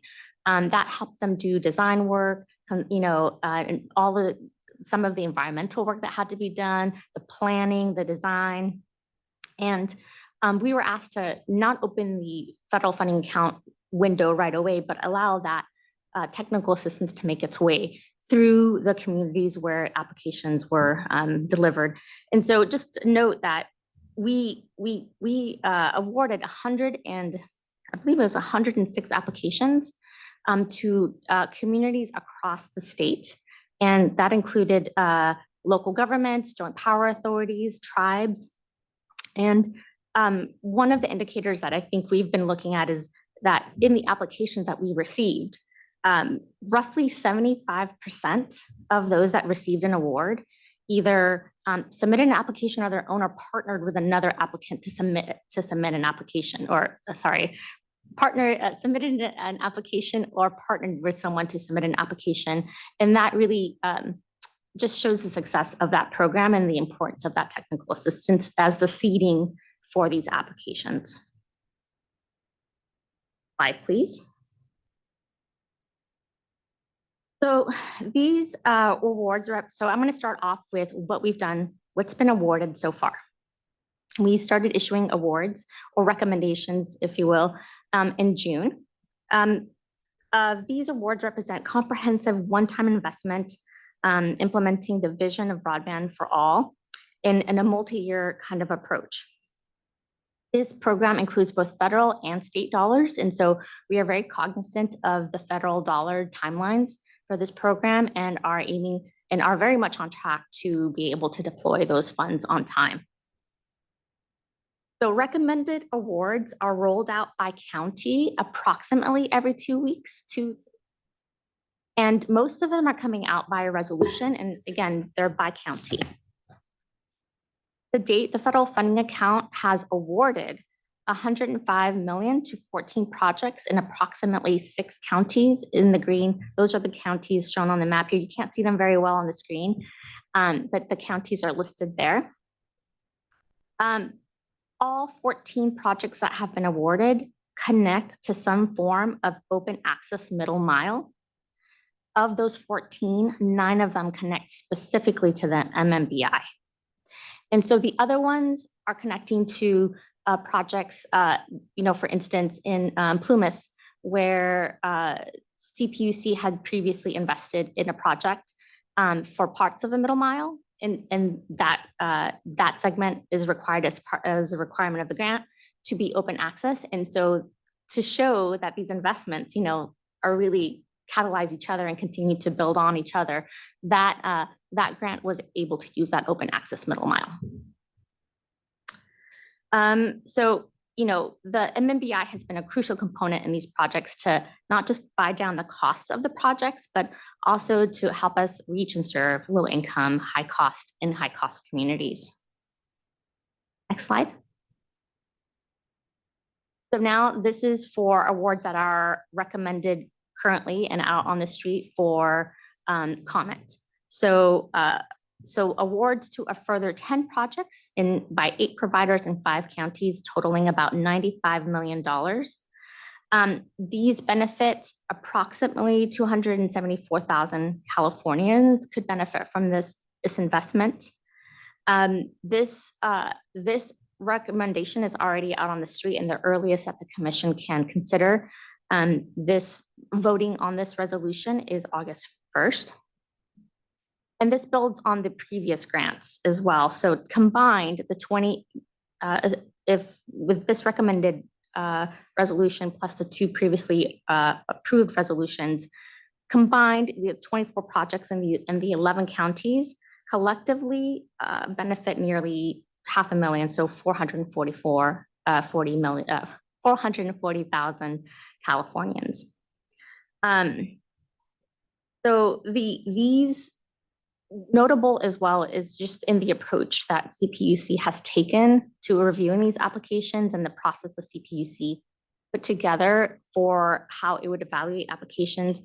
There's been a focus in really trying to reach unserved locations that are either low income or meet other disadvantaged indicators, including in rural areas or a high cost.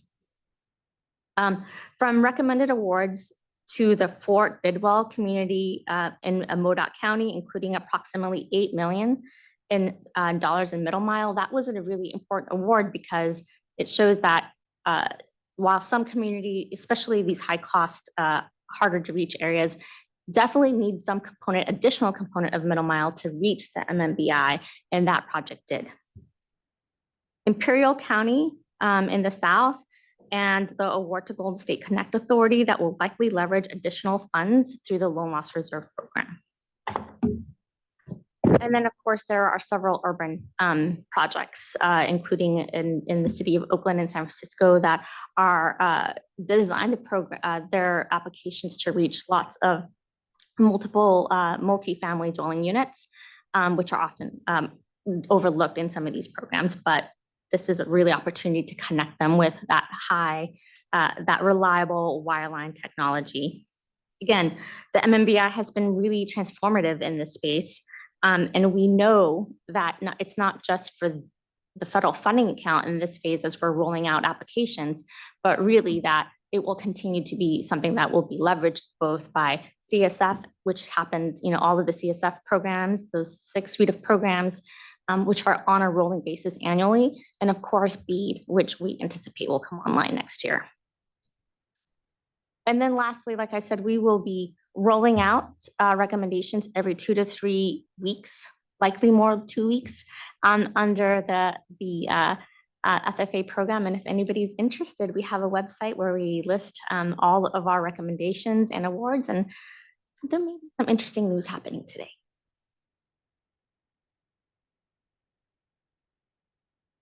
I think we can move to the next slide.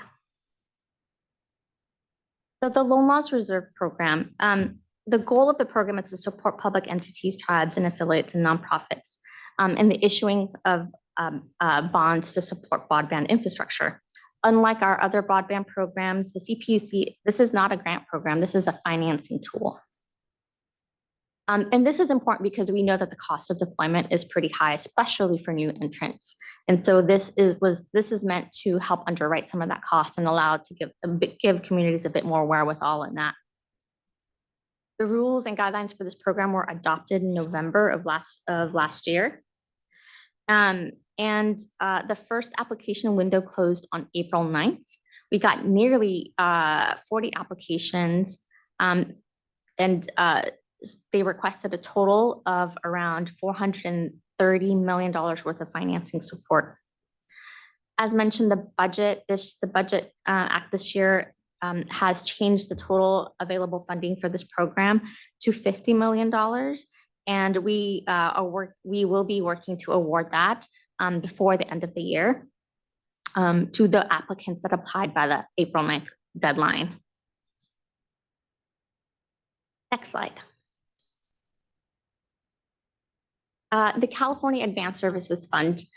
This slide represents actions that have been taken since the last MMAC meeting in April. And so what you'll see is that we've awarded another $40 million worth of projects in June for the infrastructure grant account.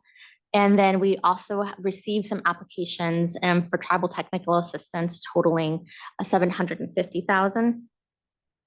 And then a couple of things that for the July 1, 2024 cycle, which means applications we received, the CPUC received 36 applications requesting over $2.7 million for the public housing account. And then we also received another 68 applications for over $12 million, almost $13 million for the broadband adoption account. Next slide. I wanted to put in perspective some of the work and impact that these programs have had since the inception. So the California Advanced Services Fund programs really started in 2008, but they weren't all there at once. This program has changed and shifted over the years and grown based on the demand from stakeholders and public in the legislature. And so you see here are, it's hard to tell on the screen, but that right-hand side reflects the total grants and investments that have been made in these programs since 2008. Next slide. So BEAD, the Broadband Equity Access and Deployment Program. So in June, in June 2023, we were notified that the state of California was eligible to receive an allocation of $1.8 billion for implementation of this federal program. We've submitted our 5-year plan. We've submitted our volumes 1 and 2 last year in December. And on April of this year, we received approval for volume 1, which relates to the challenge process. Approval from NTIA for that. And then we are still awaiting approval for volume 2, which is outlines subgrantee selection. Both of these, again, have to be approved by NTIA, and the commission must also take action to adopt them. Go over these in more detail. Next slide. So this represents the 5 work streams that the CPUC is using federal BEAD program. So on the BEAD planning documents up top, you'll see the items that we are required to deliver. That includes the 5-year plan, which is done, the initial proposal, which was volume 1 and volume 2, which were submitted. We are still in the process of waiting, like I said, volume 2 approval, which is a prerequisite.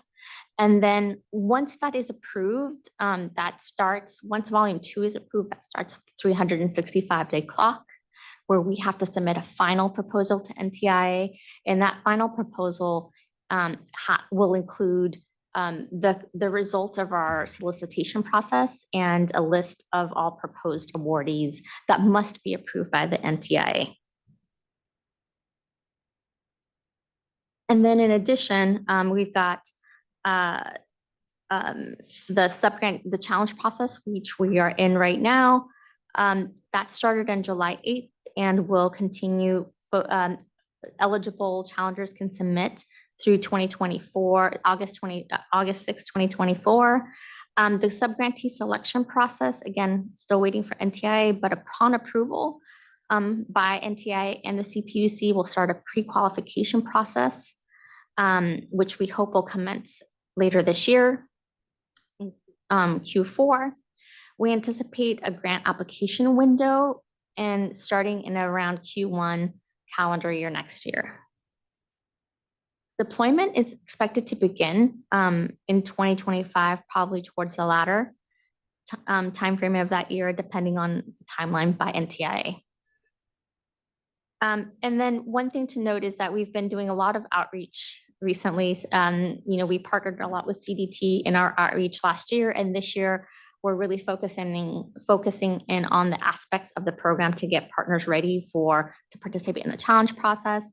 And so specific to the challenge process, we've had 5 webinars, and then we've been holding office hours. We've held 5 of those already, where anybody can come and kind of eligible challengers can come and ask questions about the process and how to participate. And now with the challenge process open, we're basically going to be starting to hold those on a weekly basis. Next slide. So why does the challenge process matter for those listening at home? We are following what's been outlined by the NTIA's 120-day challenge process. This basically determines the eligibility of locations that are eligible for funding. So one thing to note is that the eligibility for this program has to be approved by NTIA. We are setting up a process where we will allow eligible challengers to challenge the map in terms of whether a location is unserved, underserved, or served. But the NTI really gets the last call on this. They make the final decision.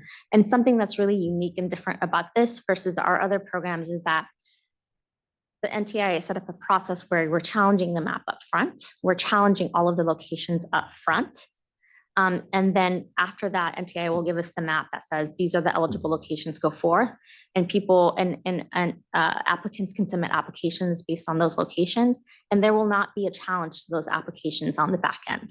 So that's different from what happens in, say, the CSF programs or the federal funding account programs. The permissible challengers are specifically governments, nonprofits, broadband service providers, tribes, and individuals seeking to submit challenges. Those challenges must be picked up by one of those entities and submitted for consideration. Last slide, next one. We're almost on the home stretch here. So we are currently, like I said, in 30-day challenge process. Folks will be able to challenge the map locations. Again, it's really whether they're served, unserved, underserved. We won't be able to add or delete locations in this time based on NTIA rules, but we're in that sage green box there at the challenge phase, and we'll be moving into the evidentiary phase where those that service providers and others can provide evidence to rebut any challenges. The final one thing is like the final determination of this. Once we do our whole challenge process and we have adjudicated all of these challenges, we then must submit our map and all of the evidence to the NTIA. NTIA will then verify all of the information down to 100% accuracy. And then they will deliver back to us the final map, which we anticipate based on the timeline that we know is around in December, mid-December of this year. And so that's what would kick us into a solicitation period in the following year. That's it. I've tried to go very quickly because I know everyone's probably tired, but I'm happy to take any questions. Thank you, Ms. Ellis, and thank you for highlighting the last mile programs and how especially the middle mile and last mile are working together on these endeavors. So with that, I would like to open up to any members for comment or questions.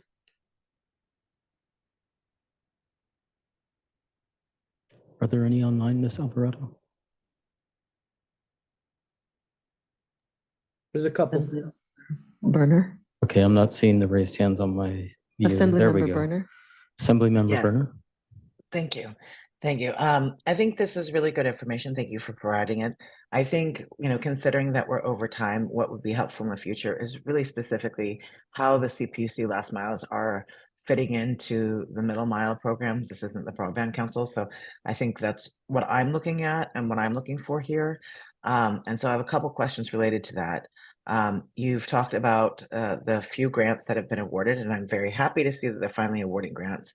I'm concerned that SB 156 was signed in 2021, and I understand the need for technical assistance, but technical assistance doesn't account for a full 2-year delay in what we're seeing in grants. And that's causing us a problem with the middle mile. And I hope that's acknowledged by the CPUC, that the delays in the CPUC are causing us to not be able to right size our middle mile and use those dollars effectively for our constituents. So I hope, one, that's acknowledged. So if you could walk through, and I think what would have been really helpful for today is to see how many FFA applications are committed to connecting to the middle mile versus how many might connect and where those are located. That's the first part of the question. And the second part of the question is, what guarantee do we have that even when we see that map of who's proposed, who might, how do we know if any of those will actually be awarded? And then I have another question after that. Certainly. So when we initially submitted, when applications initially came into the CPUC, we had 97 that said, absolutely, we need to connect to MMBI. We want to connect to the MMBI. based on that map at that time. And we had another 250 applications from one service provider who said they might connect to the MMBI depending on the conditions. As part of our due diligence, we did another information request. We're doing constant information requests of applicants because we want to make sure that we have all of the documentation. We understand there's going to be a lot of scrutiny in this program, so we want to make sure that we have everything buttoned up. And so as part of that, one of the information requests that we did, I think it was towards the end of May or early May, we asked folks to verify their intent to use MMBI. And what the resulted was in that one applicant with a 250 application said we're not using it because they in reality do have their own network. And it's a traditional ISP. And then we received confirmation from 105 applicants that they intend and want or need to connect to the MMBI should they be awarded. And those are spread out across the state. Yeah. What would be helpful for us, because now we're talking very specifically, there's 105 applications that we know from this first round that want to connect to the MMBI, right?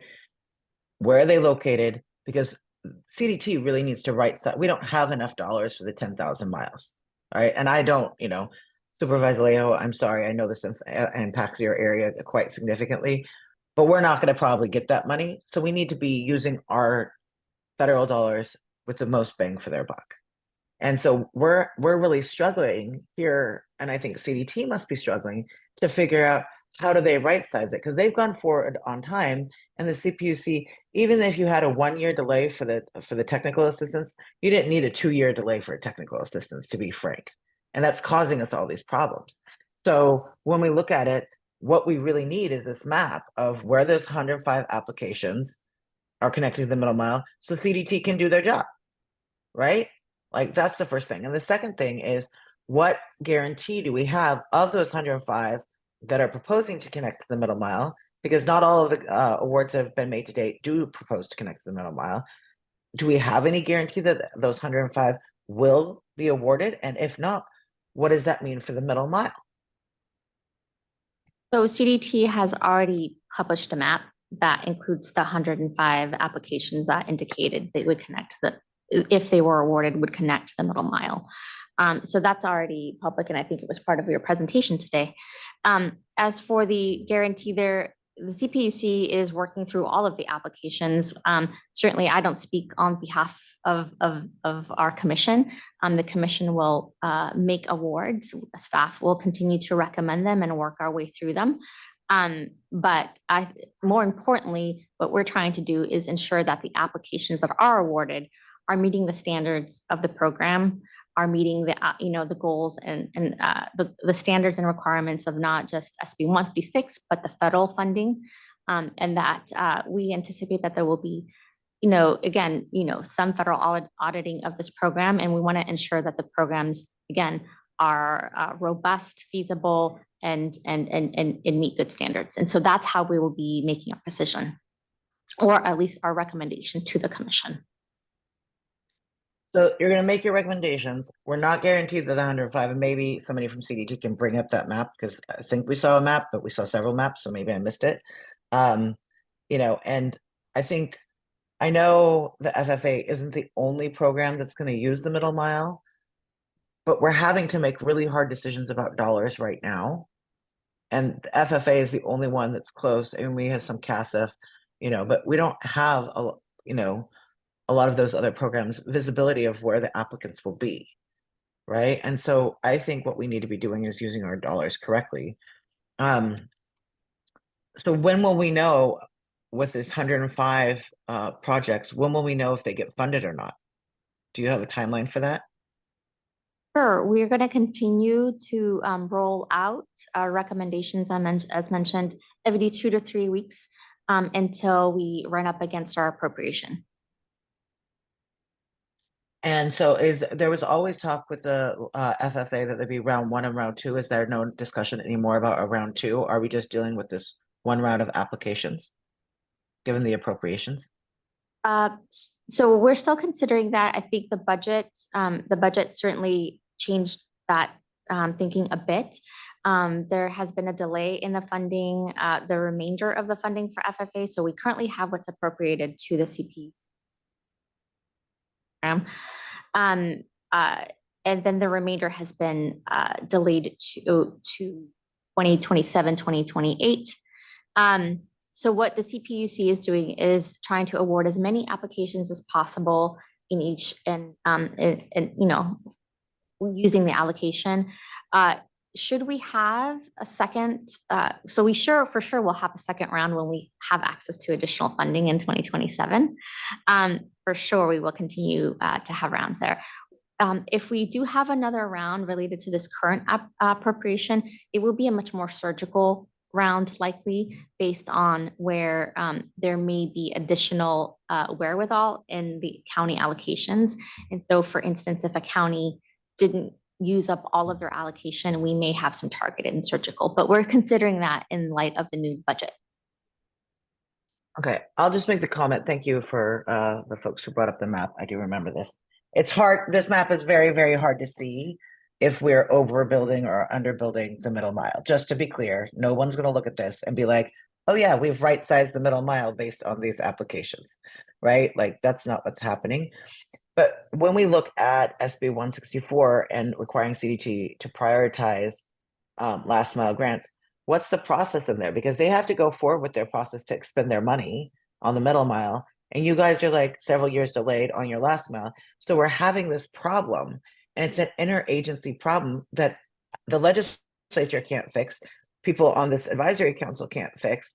It's for you guys to fix, is to say, how do you prioritize? How does the CPUC prioritize those applications? And this would be my recommendation for the middle mile, so CDT could do their job appropriately. Right? And the last question I have for you is, why did it take 2 years to provide technical assistance? If CPUC had started awarding these grants a year ago, like we were originally, well, the second time it was delayed, but we were promised, we would be in a much better position right now, because CDT wanted to move forward with a lot of their things that they're doing, because we would have had visibility of where these grant things now. So what took 2 years of technical assistance versus what seems reasonable as a 1 year technical assistance delay? Certainly. You know, developing a network is not an easy thing if you are new entrant. And what we're seeing in our, particularly also in our awards to date, have been some new entrants, a good portion of new entrants. And so the technical assistance, especially to do it well, does take time, because if you are one, you need to do your master planning for your network. Where do you want to go? Where are your needs? You need to do a needs assessment for your community. Then you're on top of that trying to figure out what is your financial wherewithal to help support this network. Where are your design opportunities? Then you're having to do the consultants to help design your network. Then you're having to understand what your permitting requirements are. These are all things that take time. And so in order to allow applicants to be as well prepared as possible, which they were, and we are really excited to see so many applicants from tribes, nonprofits, and local governments, it was important, and as they requested, it was important to provide them that time to do that due diligence and work to be able to be best positioned for this program. Okay. We're going to have to coordinate more, or we're going to be wasting our dollars, and the people who will pay for it are our constituents.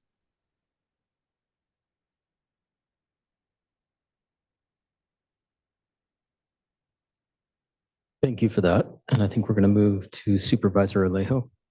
Yeah, thank you. And thank you, Assemblymember Berner, for all those good questions. I had a concern on a different aspect of what was just presented on the loan loss reserve program. Another critical program to getting work done, but a lot has happened since July 2021 as well. You on your slide lists that there's $50 million available, but it doesn't tell the full story about the loan loss reserve program. As I believe when it was originally, when SB 126 was signed, the loan loss reserve was allocated, and correct me if I'm mistaken, but I think it was allocated $750 million for that program, and now we're at 50. So a very small fraction of the original commitment. And this was another program that took over 2 years to get the applications and guidelines and regs in place. It opened up, and I just looked at the CPUC website, and it said actually it wasn't 430 million, it was 451 million in requests were received for those credit enhancements only from the first cycle, because there should have been more than one cycle, but this first cycle from March 12th through April 2024, there was 38 applications received. And that's why I just want to confirm what that actual number was. But then secondly, a lot of communities, including RCRCs, the rural counties of California, representatives of California, sister affiliate, the Golden State Connect Authority, put a lot of time and planning into putting their applications forward. I think they alone were going to submit 37 applications for work in local communities. And then because it just took so long, now that money is gutted, and also not leaving them without little recourse, despite all the planning and thought that went into their applications to serve their those local communities. Now there isn't sufficient funding to get that work done as well. So if you could just comment on those, the impacts of that significant decrease, why the process took so long, and then just confirming whether the original allocation was 750 million from what was originally intended from the legislature. Yes, that is correct, Supervisor. It was intended to be originally 750 million. And so I think part of the reason that this program is rolling out as one of the last ones is it's by the nature of the program. It's not a grant program, it's a financing tool where you have to be able to go out to the markets and make a case for a business case that you have sufficient knowledge and expertise and design to have a viable business plan to take out bonds, revenue bonds. And so the technical assistance was the first phase to help folks design their networks.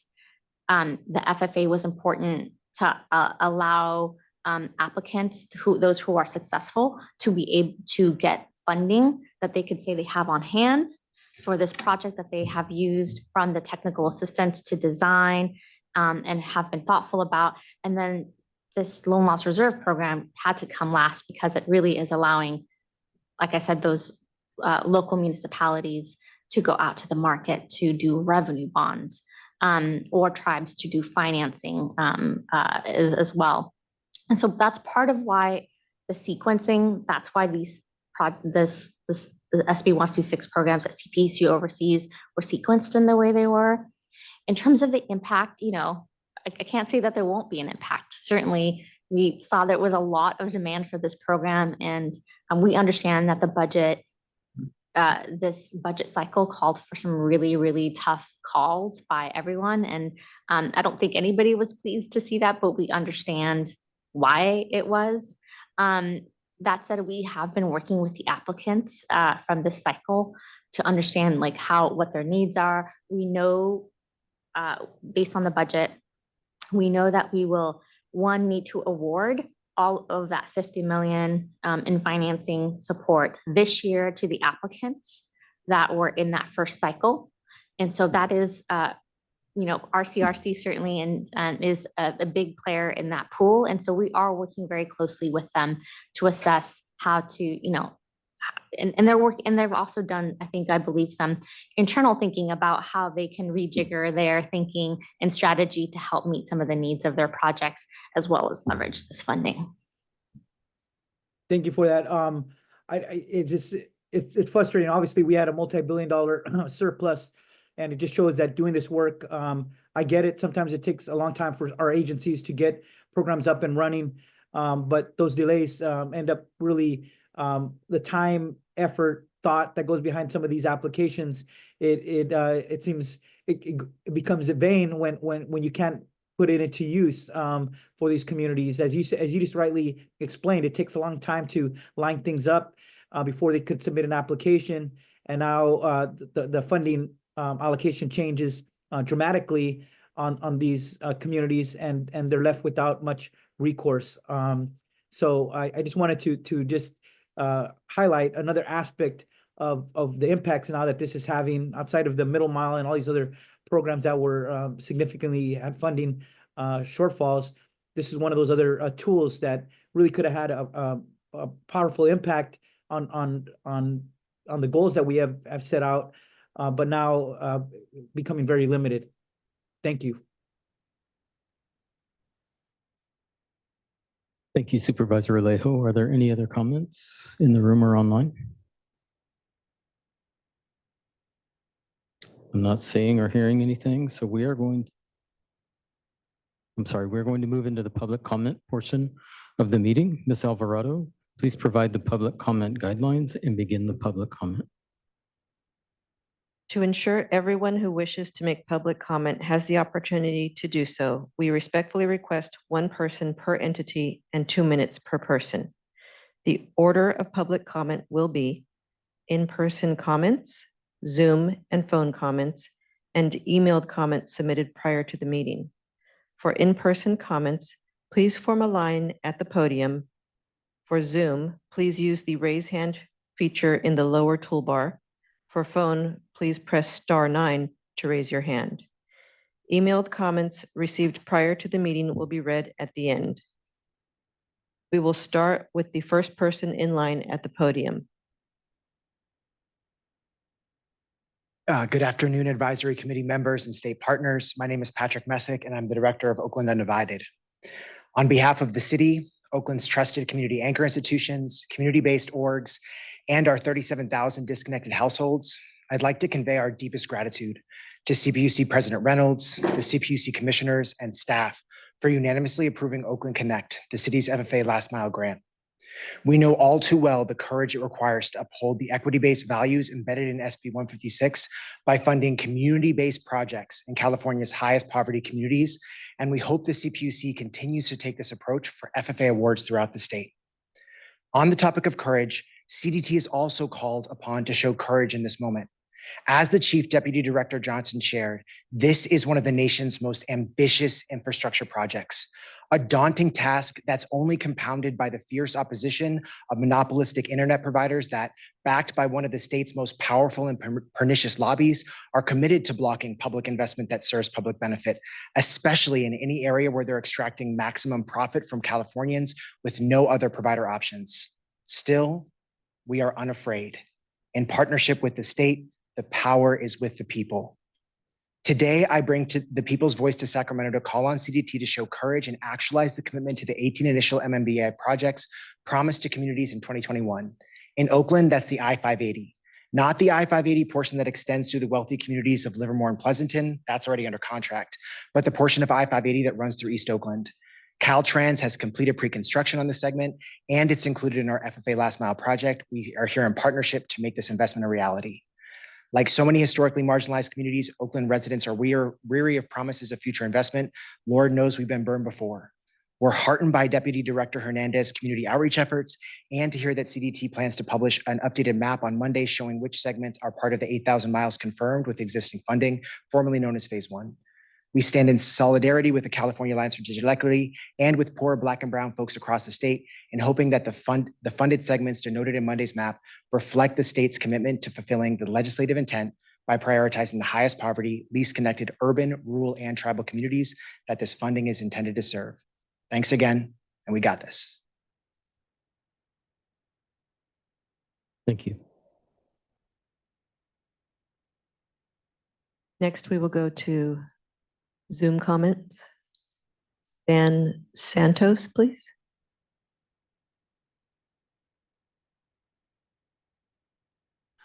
Okay. Hi, good afternoon. I hope my sound is okay. We can hear you. Good. So this is perplexing, and I'm sorry I have not caught up. We worked with several West Fresno County communities to submit Project 10, and it was approved. And now I see the 330 miles that was supposed to be dedicated to Fresno County. There's zero, I just see zeros. So, which means that is probably one of those that was not funded or will not be funded. But I don't know whether that's something that, if we know that it's still at least in the process, then we can go out and advocate.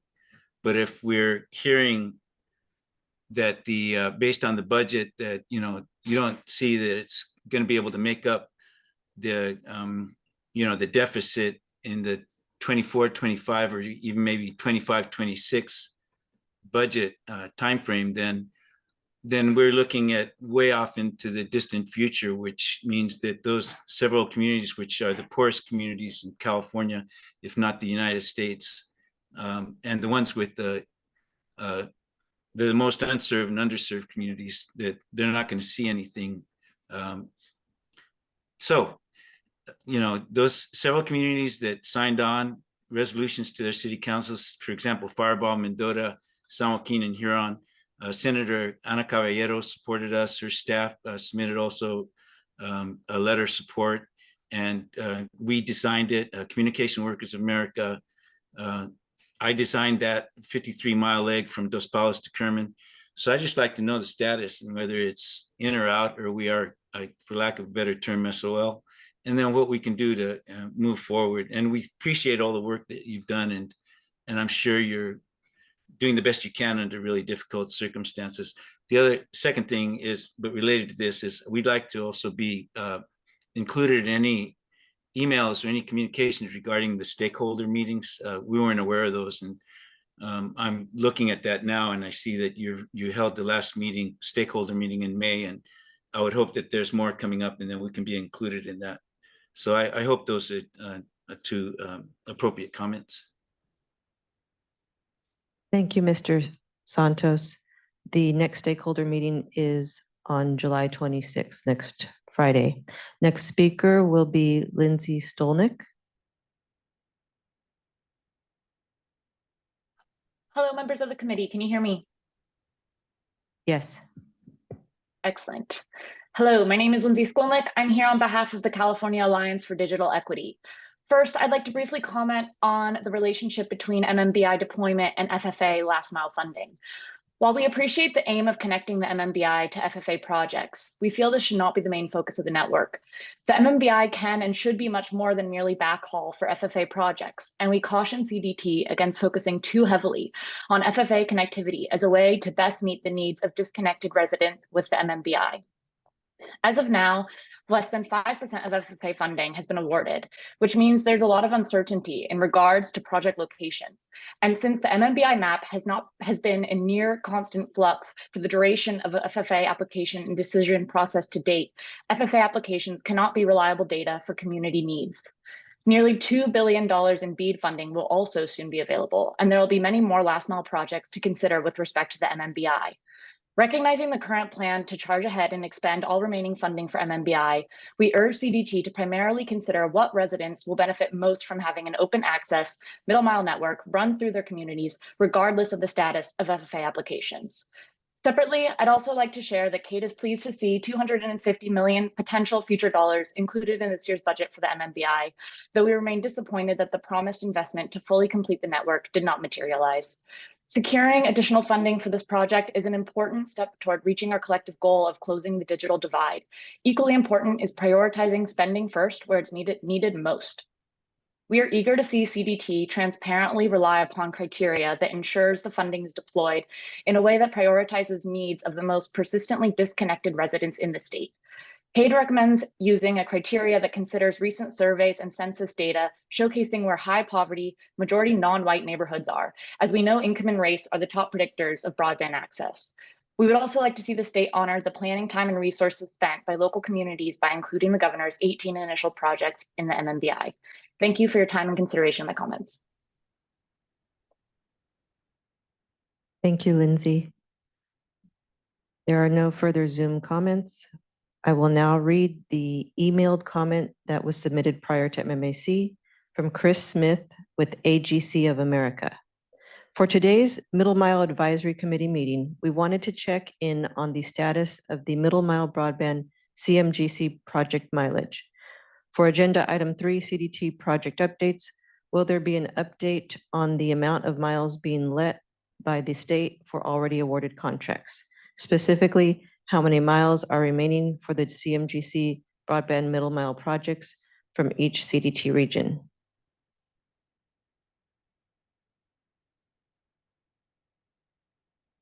That concludes the email.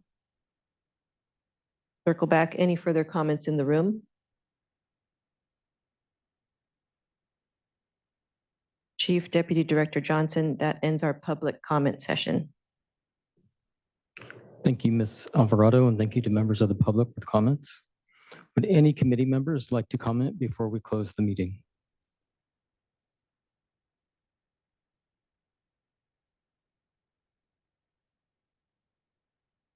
There are no comments at this time, so I'd like to thank everybody for attending today's meeting, to the committee members, the presenters, and the public for their contributions. Our next meeting is scheduled for Friday, October 18th, 2024, from 10 to 11:30 a.m.